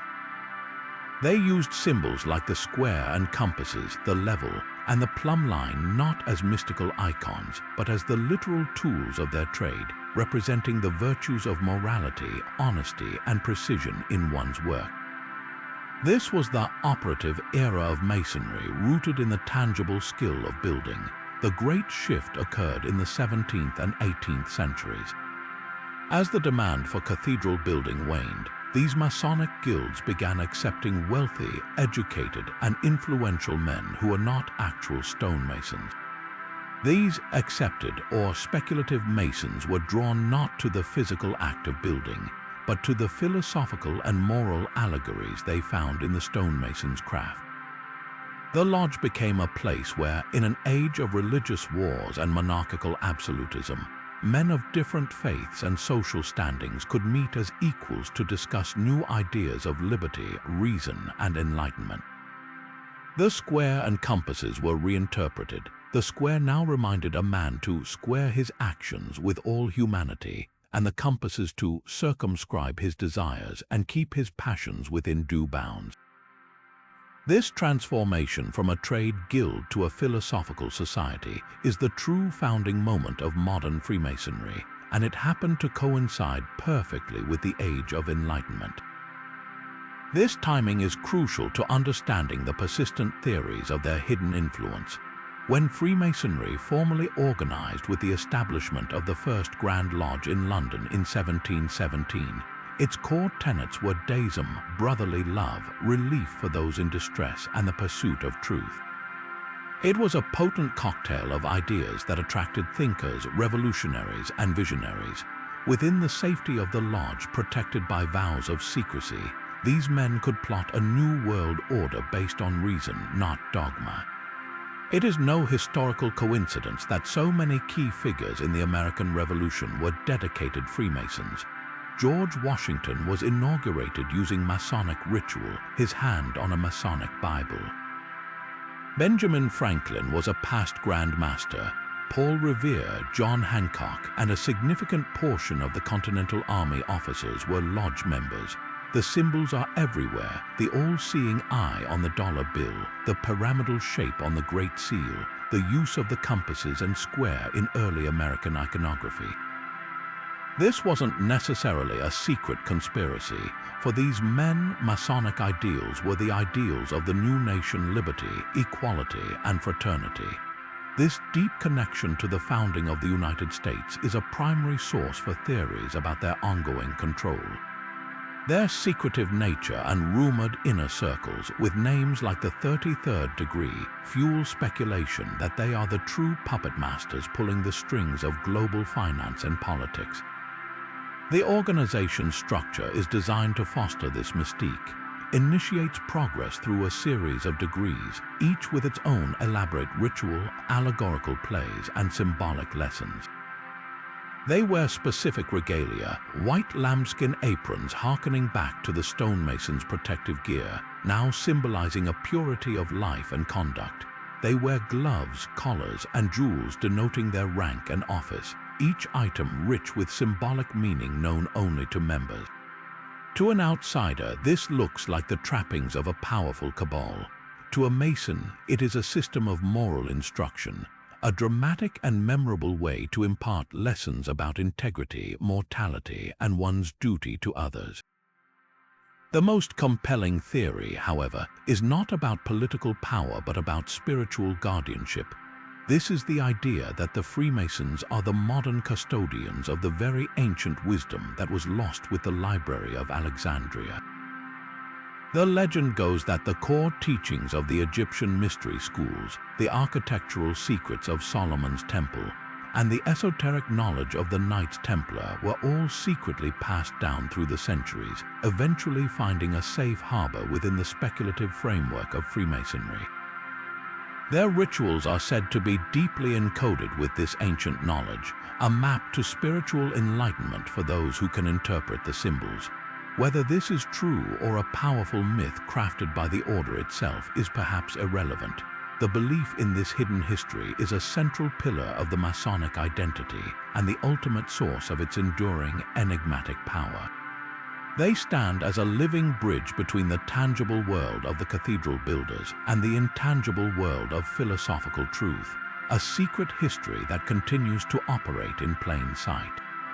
Now we turn from the guarded secrets of societies to a mystery written not in code or stone, but in the sun-baked mud of one of the most inhospitable places on Earth.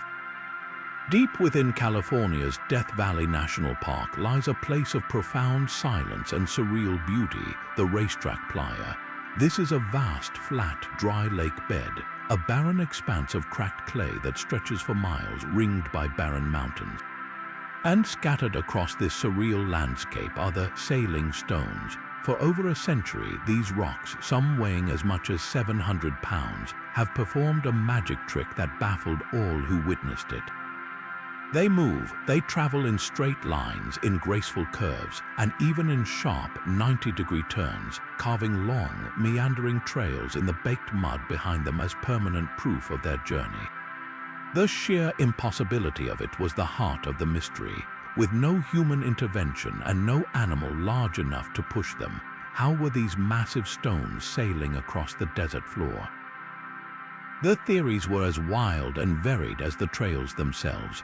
Some suggested powerful, localized dust devils or tornadoes could lift and carry the rocks, but the trails were too precise and the rocks were never found out of their tracks.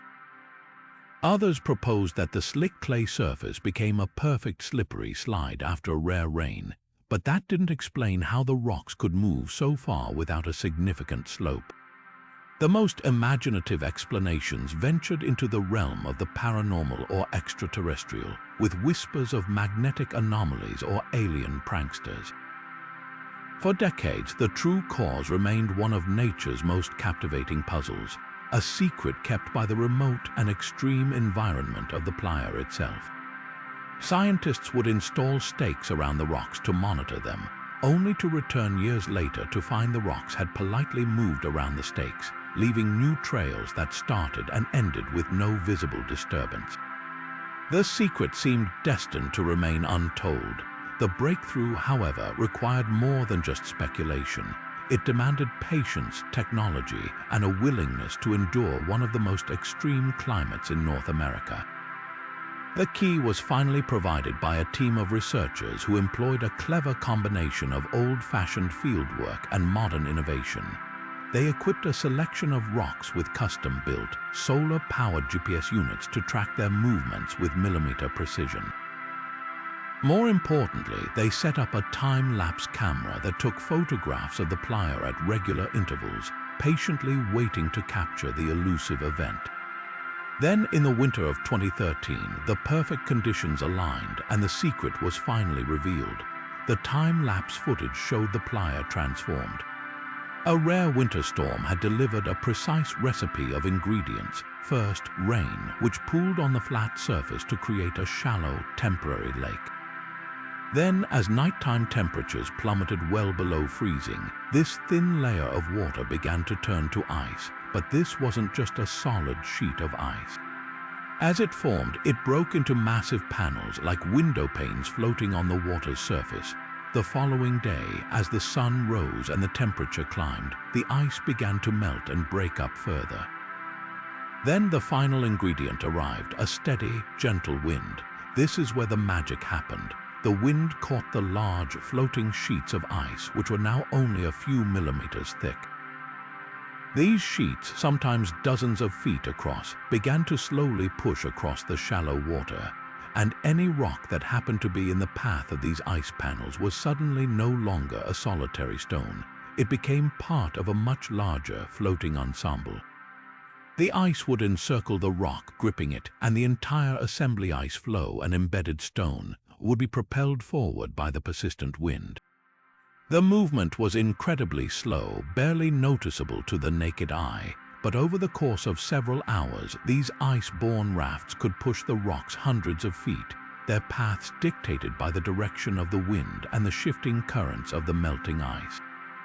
As the sun finally dried the playa completely, the ice vanished, leaving behind only the mysterious trails as evidence of the intricate, frozen ballet that had just taken place.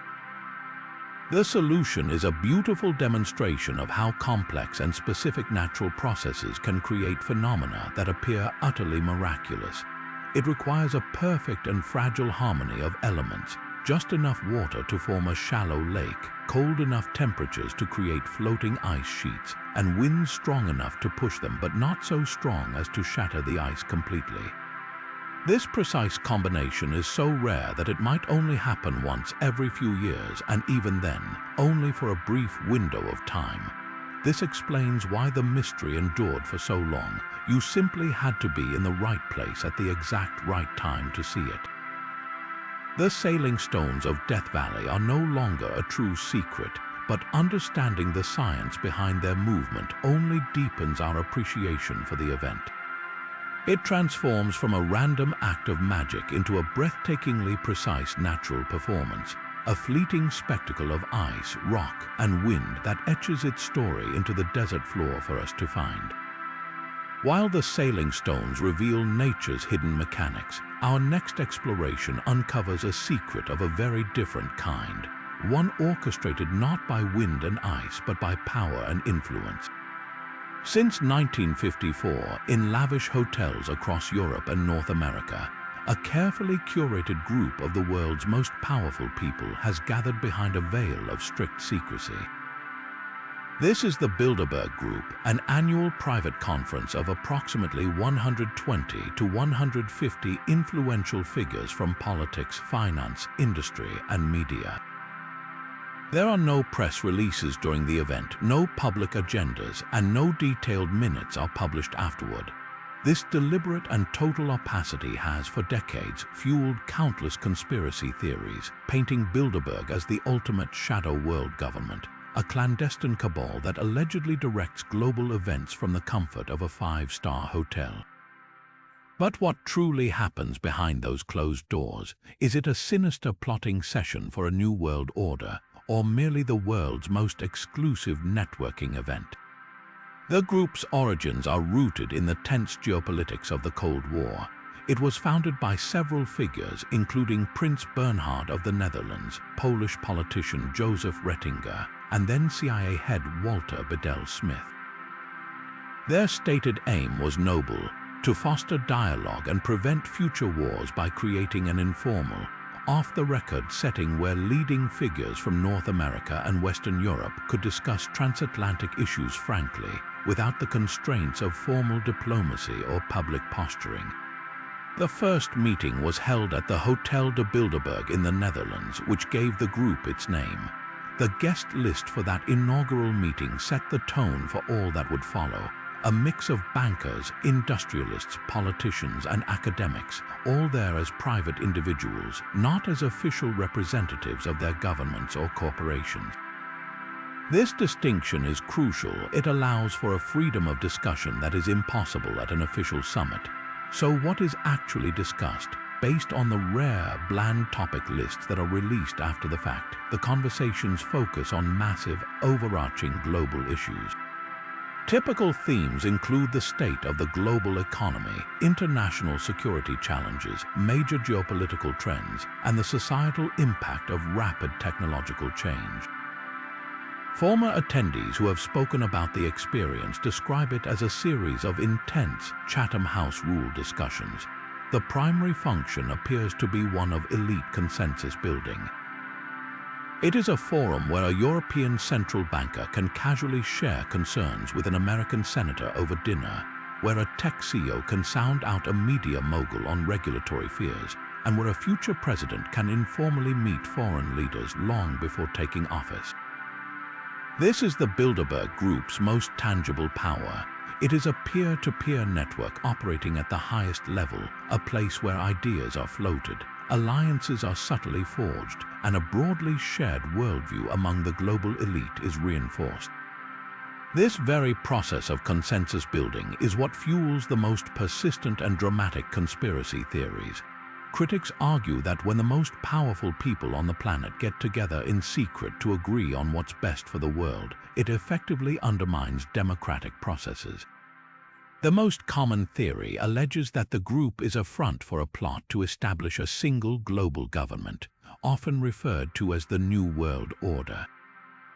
Others believe the attendees literally select future presidents and prime ministers, pointing to figures like Bill Clinton and Tony Blair, who attended Bilderberg meetings shortly before their rises to power. While it is true that many influential people have been attendees, from Margaret Thatcher and Henry Kissinger to current tech billionaires and European commissioners, this is more likely a function of the guest list being composed of people who are already powerful, not because the meeting itself anoints them. The truth of Bilderberg likely lies in a grey area that is both less sinister and more impactful than the wildest theories, yet more concerning than its defenders admit. It is almost certainly not a secret government that votes on policy. The sheer diversity of competing interests and nationalities in the room would make such direct coordination impossible. However, to dismiss it as a simple talking shop is to ignore the profound indirect influence such networking generates. The conversations had at Bilderberg don't result in a signed treaty, but they can set the tone for policies that emerge months later. A consensus on dealing with a rising China or regulating artificial intelligence, reached informally among elites at Bilderberg, can easily shape the official decisions made in capitals around the world afterward. Its power is not in command and control, but in shaping the ideological environment in which commands are given and controls are implemented. The true secret of Bilderberg may not be a dark agenda, but the simple, uncomfortable reality that in our globalized world, immense power and influence are often exercised not in public view, but in private rooms far from any democratic accountability. But our journey now takes us from the verified to the purely theoretical, from secrets hidden in the earth to a continent that exists solely in the human imagination. Long before Atlantis captured the popular mind, another lost world haunted the maps of scientists and mystics alike, the sunken continent of Lemuria. Its story begins not with ancient myths, but in the rigorous yet ultimately flawed scientific debates of the 19th century. In the 1860s, a fascinating puzzle gripped the world of zoology and geology. Scientists were puzzled by a seemingly inexplicable distribution of wildlife. How could identical fossilized lemurs be found in the rock strata of both India and the far-off island of Madagascar, with no evidence of them anywhere in between? The prevailing theory of land bridges couldn't adequately explain this specific disconnect. Enter the British zoologist Philip Sclater. In 1864, he proposed an elegant, if radical, solution. He hypothesized that a massive, now submerged continent had once bridged the gap between India, Madagascar, and the eastern coast of Africa. He named this lost land Lemuria, after the furry primates whose fossilized remains were its primary evidence. For a time, Lemuria was a perfectly respectable scientific concept. It was embraced by prominent thinkers of the day, including the German biologist Ernst Haeckel, who saw in this lost continent a potential solution to another great mystery, the origin of humankind. Haeckel proposed that Lemuria could have been the cradle of humanity, the probable cradle of the human race from which early man migrated to other parts of the world. This scientific version of Lemuria was often depicted on maps of the ancient world, a sprawling landmass filling the entire Indian Ocean, connecting Africa, India, and Australia in a way that made perfect biogeographical sense. It was a compelling narrative, a ghost continent whose outline was traced by the distribution of ancient animals. But the foundation of this scientific theory was about to be shattered by a new, revolutionary idea, the theory of plate tectonics. By the early 20th century, the concept of continental drift provided a much more robust and evidence-based explanation. Madagascar and India had indeed once been connected, but not by a sunken continent. They were part of the ancient supercontinent of Gondwana, which slowly broke apart over millions of years, drifting the lemur fossils along with them. With this new understanding, Lemuria was promptly ejected from the world of mainstream science, but an idea, once born, is remarkably difficult to kill. Just as science was abandoning Lemuria, the spiritual and occult movements of the late 19th century were eagerly looking for a new home for their ancient wisdom traditions. The concept of a lost, advanced civilization was irresistible, and Lemuria, freshly vacated by science, was the perfect tenant. No one was more instrumental in this transformation than the famous and infamous Russian mystic Madame Helena Blavatsky, the co-founder of the Theosophical Society. In her seminal 1888 work, The Secret Doctrine, Blavatsky completely reinvented Lemuria. She wove it into a complex cosmology where humanity evolves through a series of root races. In her telling, Lemuria was the home of the third root race. These weren't simple proto-humans, they were bizarre, egg-laying giants with a third eye in the back of their heads and psychic abilities who communicated through telepathy.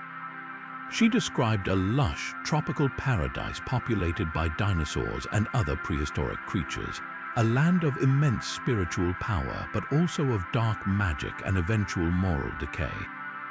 According to theosophical lore, this corruption led to the continent's catastrophic destruction through volcanic eruptions and earthquakes, sinking beneath the waves in a dramatic echo of the Atlantis story.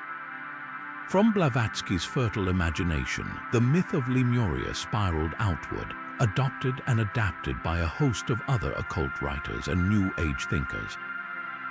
In the 1930s, the American mystic Edgar Cayce, the Sleeping Prophet, incorporated Lemuria into his own system of readings, sometimes linking it to his descriptions of Atlantis. Later, in the flowering of the New Age movement in the 1960s and 70s, Lemuria found its most enduring modern form. It became a kind of spiritual utopia, a pacifist and highly advanced society that lived in harmony with nature and cultivated profound psychic and healing powers. The legend often posits that before their continent sank, the enlightened Lemurians, foreseeing the disaster, built a vast underground city beneath Mount Shasta in Northern California, where their descendants supposedly live to this day. This belief has made Mount Shasta a major pilgrimage site for New Agers, who report sightings of tall, robed Lemurians and feel the mountain's unique spiritual vibrations.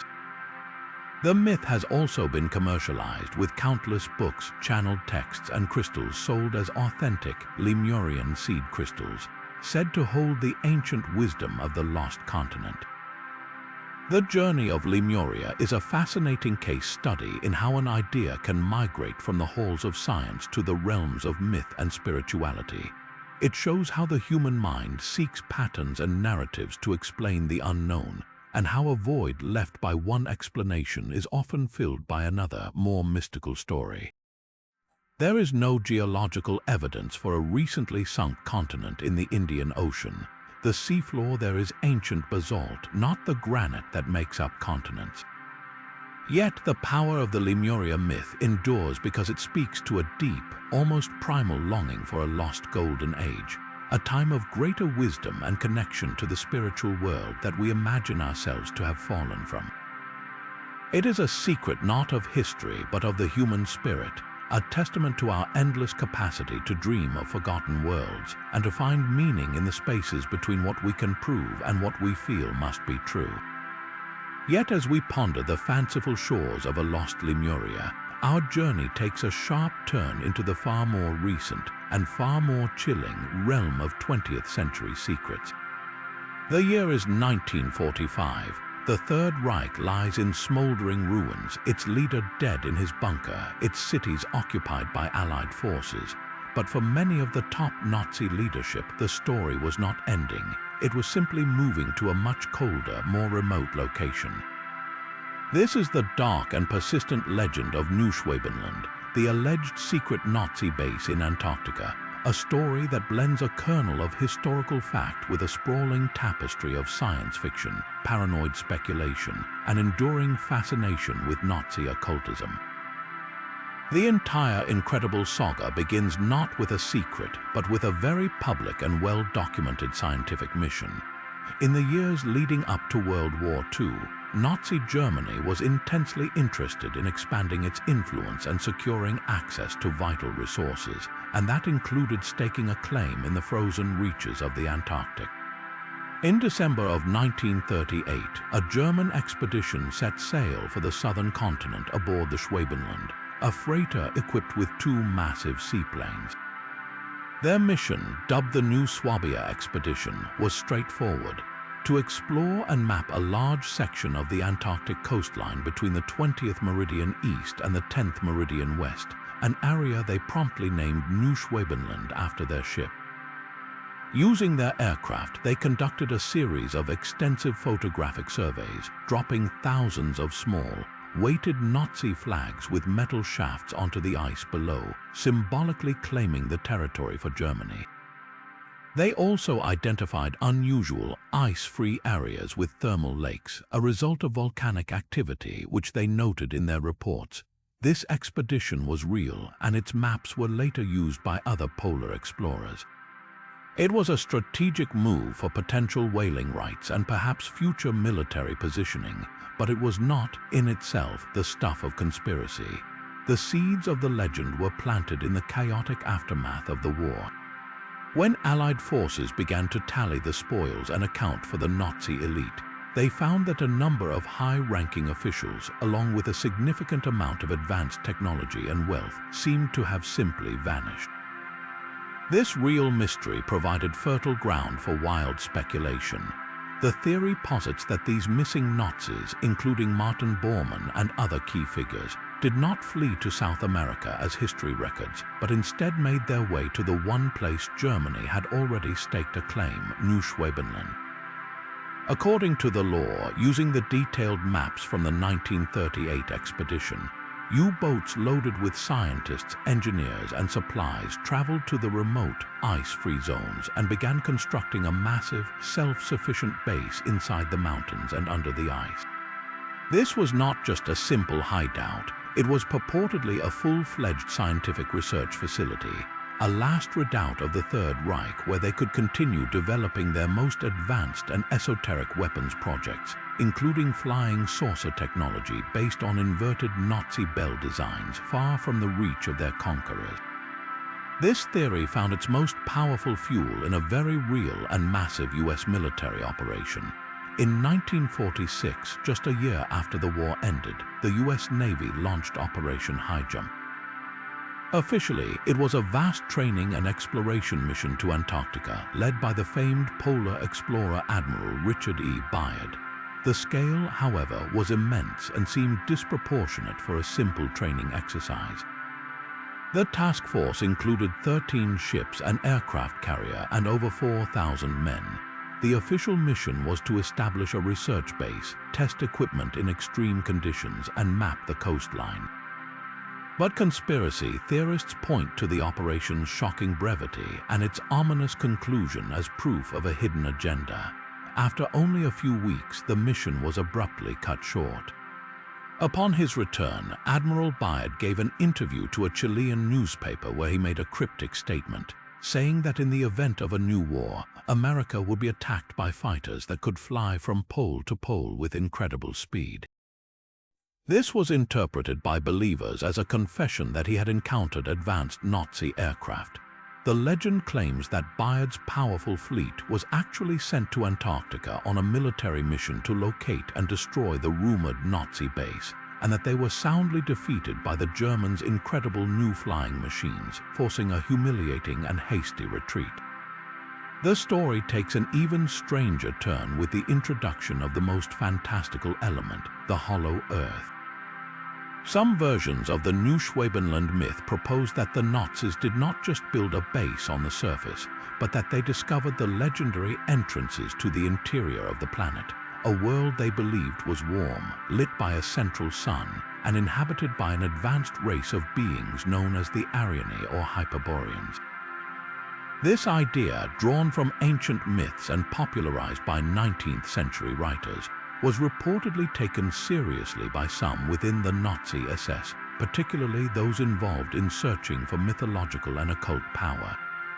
The theory suggests the fleeing Nazis made contact with these inner Earth beings, forming an alliance and gaining access to technology that allowed them to build their incredible underground city, Agartha. This is where the conspiracy fully merges with science fiction, creating a narrative so expansive it encompasses everything from secret races to interstellar travel. Separating the scant facts from the expansive fiction is a task in understanding human psychology as much as history. The reality is that Operation Highjump, while large, was a logistical nightmare plagued by the worst weather on Earth. The mission was shortened because of the rapidly approaching Antarctic winter, which would trap the fleet in the ice. Admiral Bayard's famous quote about flying from pole to pole was almost certainly a misquotation or a misunderstanding taken out of context, likely referring to his concerns about the future of air power and intercontinental ballistic missiles in the dawning Cold War. As for the missing Nazis and U-boats, declassified documents and thorough investigations have shown that the vast majority did indeed escape to well-documented havens in Argentina, Paraguay, and Spain, not to a frigid, impossibly remote outpost that would have been 1,000 times more difficult to supply and maintain than a comfortable ranch in South America. The enduring power of the Neuschwabenland myth lies in its ability to provide a dramatic, satisfyingly dark alternative to a messy historical reality. It offers a narrative where the ultimate evil wasn't just defeated but escaped to become a lurking, supernatural threat, a secret empire of ice and steel waiting for its moment to return. It is a testament to our enduring need for mythology, even when it is dressed in the chilling uniform of the 20th century's most infamous regime. But what if one of history's most famous victory monuments was secretly stitched with the silent scorn of the defeated? Our next secret takes us to the town of Bayeux in Normandy, France, home to an astonishing artifact that has captivated historians for centuries, the Bayeux Tapestry. This is not a true tapestry, but an epic 70-meter-long embroidered cloth, a stunning visual narrative that chronicles the events leading up to and including the Norman conquest of England, culminating in the Battle of Hastings in 1066. For generations, it has been presented as a triumphant Norman document, a propaganda piece commissioned by William the Conqueror's half-brother, Bishop Odo, to celebrate their victory and legitimize their claim to the English throne. But a closer look at its intricate stitches reveals a far more complex and subversive story. one that suggests the hands that created it might have been weaving a hidden, sympathetic narrative for the vanquished English king, Harold Godwinson. The first compelling clue lies not in the threads, but in the very origin of the work. While it resides in France and tells the story from a Norman perspective, there is strong historical evidence that the tapestry was actually embroidered in England, likely in the professional workshops of Canterbury. The Latin text contains hints of Anglo-Saxon spelling, and the stylistic influences in the designs are distinctly English. This raises a fascinating possibility that the conquerors commissioned a monumental work from the very people they had just conquered. If true, this would have given the English artisans a rare and powerful opportunity, a chance to tell the official, victorious story while simultaneously sowing subtle signs of dissent, critique, and mourning into the very fabric of their oppressors' triumph. They could create a public record of Norman glory for their new masters and a private, coded message of English resilience for themselves. This subversive reading becomes breathtakingly clear in two of the tapestry's most famous and pivotal scenes.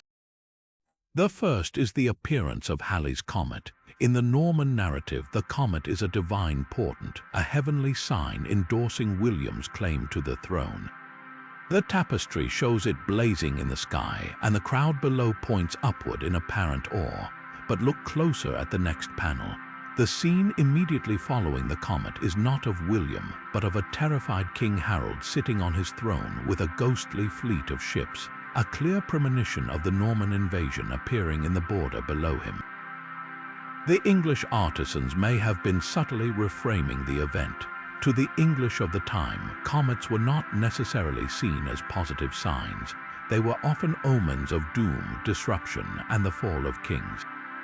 In this light, the sequence can be interpreted not as a blessing for William, but as a dire warning to Harold, a tragic foreshadowing of the catastrophe about to befall him and his nation, a moment of profound anxiety rather than divine favor.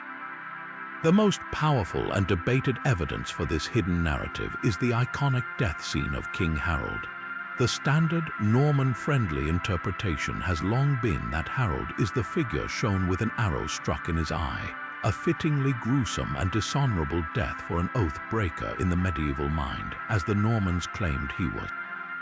However, the tapestry's depiction is astonishingly ambiguous. The Latin inscription above the scene plainly states, "Here King Harold is killed," but it points to two different figures. One man is indeed pulling an arrow from his eye. Right next to him, another figure is being violently cut down by a Norman knight on horseback. Which one is Harold? Many scholars now argue that the man with the arrow is not Harold at all, but another soldier. They point to the fact that the main figure being hacked down by the cavalryman is standing next to the royal standard of the Golden Dragon of Wessex, the very symbol of the English king. His death is brutal and direct, cut down by a sword, a warrior's death in combat. The arrow in the eye, a symbol of divine punishment for perjury, might have been a later Norman alteration to the story, and the English embroiderers, perhaps reluctantly, had to include it. But by placing the two figures side by side and leaving the identification deliberately vague, they may have been allowing viewers to choose the more honorable death for their fallen king, preserving his dignity in the minds of his people within the very artwork meant to celebrate his defeat. Beyond these major scenes, the borders of the tapestry are filled with a menagerie of smaller, seemingly incidental images that may carry their own coded meanings. Among the main narrative panels, the upper and lower borders are alive with scenes from Aesop's fables. These are not random decorations. Many of these fables are tales of the weak outwitting the strong, of cunning overcoming brute force. A fox tricks a crow, a wolf is outsmarted by a lamb. For an English audience viewing the work, these fables could have served as a constant, subtle reminder that the current power dynamic might not be permanent, that the triumph of the mighty Norman wolf over the English lamb might one day be reversed through wisdom and guile. These stitches, so easy to dismiss as mere decoration, become a persistent, whispered undercurrent of hope and resistance running the entire length of the conquest saga. The Bayeux Tapestry, therefore, is far more than a simple chronicle of a battle. It is a layered and complex psychological document, a stunning achievement of narrative art that operates on at least two levels simultaneously. On the surface, it is the official Norman version of history, a justification for conquest, but woven just beneath, in the ambiguity of a dying king's identity and the symbolic fables in the margins, is a powerful counter-narrative of English loss, pride, and quiet defiance. It stands as a testament to the incredible power of art to preserve the voice of the oppressed, to tell a secret history in plain sight, using the very needles and thread provided by the victors to ensure that their story, too, would endure for 1,000 years. High in the impregnable mountains of Persia, perched atop a dizzying rock spire known as the Eagle's Nest, stood Alamat Castle, the heart of a secret society so effective that its name would echo through the centuries as a synonym for political murder.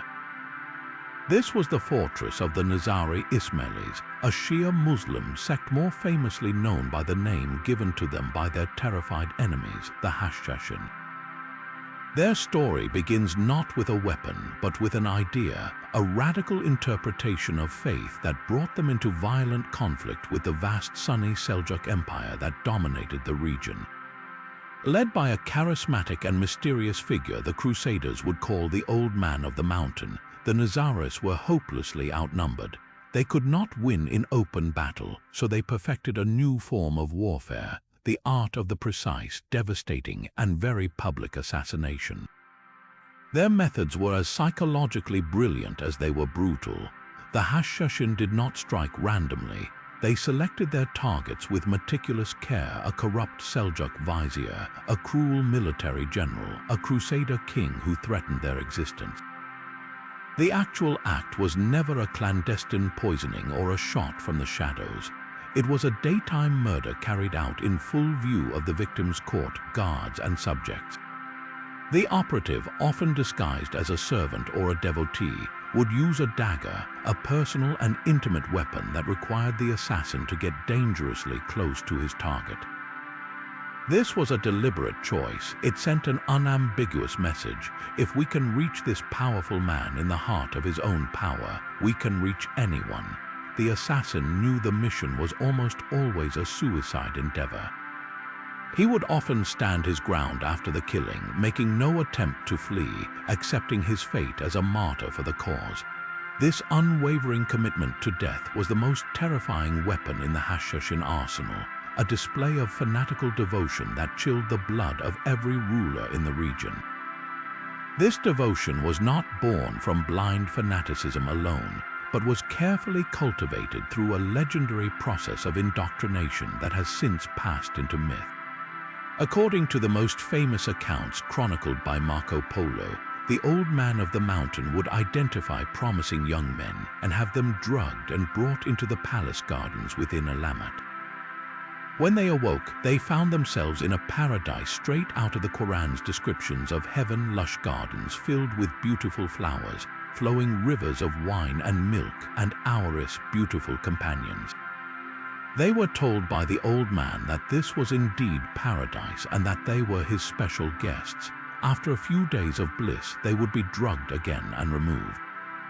Upon waking back in the real world, the old man would explain that they had been granted a taste of the afterlife, and that if they wished to return to that garden for eternity, they must follow his commands without question, even if it meant certain death. While historians debate the literal truth of this story, it serves as a powerful metaphor for the intense spiritual and psychological conditioning these operatives underwent, a process that forged them into the most feared and politically effective tools of their age. The term Hashashin itself, from which we get the word assassin, is a complicated legacy. It was a derogatory label applied by their enemies, meaning users of hashish, meant to demean them as lowly drug-addled criminals. This has fueled the popular image of the killers being intoxicated before their missions. While the use of hashish may have been part of their initiation or rituals, it is far more likely their famed focus and courage came from their deep religious and political conviction, not a drug-induced frenzy.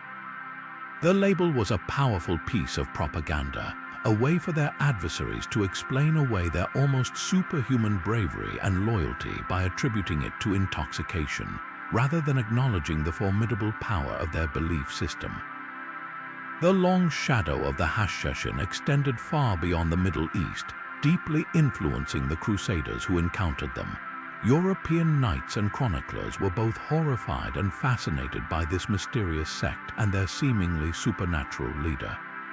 They brought tales of the Old Man of the Mountain and his devoted killers back to Europe, where the stories were embellished and woven into local folklore. The word assassin entered the Western lexicon, forever cementing their reputation, but their true impact was geopolitical. For nearly 2 centuries, from their network of remote mountain fortresses, this small sect wielded influence far disproportionate to their size. They struck fear into the hearts of caliphs and sultans, occasionally shifting the balance of power with a single, well-placed blade. Their reign finally ended in the 13th century when the unstoppable Mongol horde, led by Hulagu Khan, laid siege to Elamat. The Mongoths, unimpressed by psychological warfare and immune to threats of assassination, systematically destroyed the fortress, ending the order as a military power. Yet the echo of their daggers did not fade. They had perfected a form of asymmetric warfare that is still studied today, proving that a small, dedicated, and strategically brilliant force can challenge an empire, not by meeting its army on the field, but by striking directly at the minds of those who lead it. We all know the story of the Black Death, the grim, skeletal figure that stalked 14th century Europe, wiping out perhaps half the continent's population in one of the most devastating pandemics in human history. The images are seared into our collective memory, bodies piled high in carts, the haunting cry of "Bring out your dead," and the beaked plague doctors who moved through silent, deserted streets. For centuries, this was the narrative, a sudden, inexplicable horror that arrived from the east and vanished almost as quickly as it came, a historical anomaly of sheer, brutal tragedy. But recent scientific breakthroughs have completely rewritten this story, pulling back the curtain on a far more complex and ancient origin that challenges everything we thought we knew. The key to this new understanding lies not in dusty historical records, but in the very DNA of the victims themselves. For decades, the prevailing theory pointed to the famous 14th century outbreak as the pandemic's patient zero moment. But then, archaeologists made a stunning discovery. By extracting and analyzing ancient bacterial DNA from the teeth of skeletons buried in Central Asian graves, they made a revelation that sent shockwaves through the scientific community. These individuals, who died from a mysterious illness in what is now Kyrgyzstan around the year 1338, were found to contain the genetic ancestor of the very same Yersinia pestis bacterium that would ravage Europe a mere decade later. This was the smoking gun. The Black Death did not simply appear out of nowhere in the 1340s. It had been simmering in a reservoir in Central Asia for centuries, possibly even millennia, before a confluence of factors unleashed it upon the world with such catastrophic force. This genetic evidence forces us to confront a far more terrifying and nuanced reality. The plague bacterium is not a uniquely European phenomenon.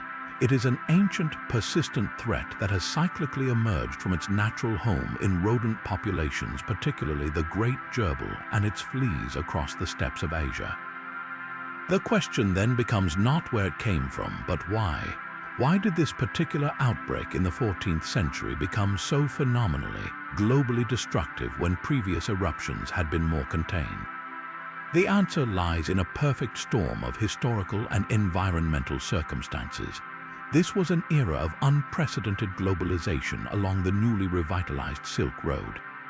As Mongol empires established stability across Eurasia, trade routes became superhighways for more than just silk and spices. They became a conduit for disease. Infected fleas, hitching rides on the backs of black rats that thrived in the holds of merchant ships and the cargo packs of caravans, found themselves transported across continents at speeds never before possible.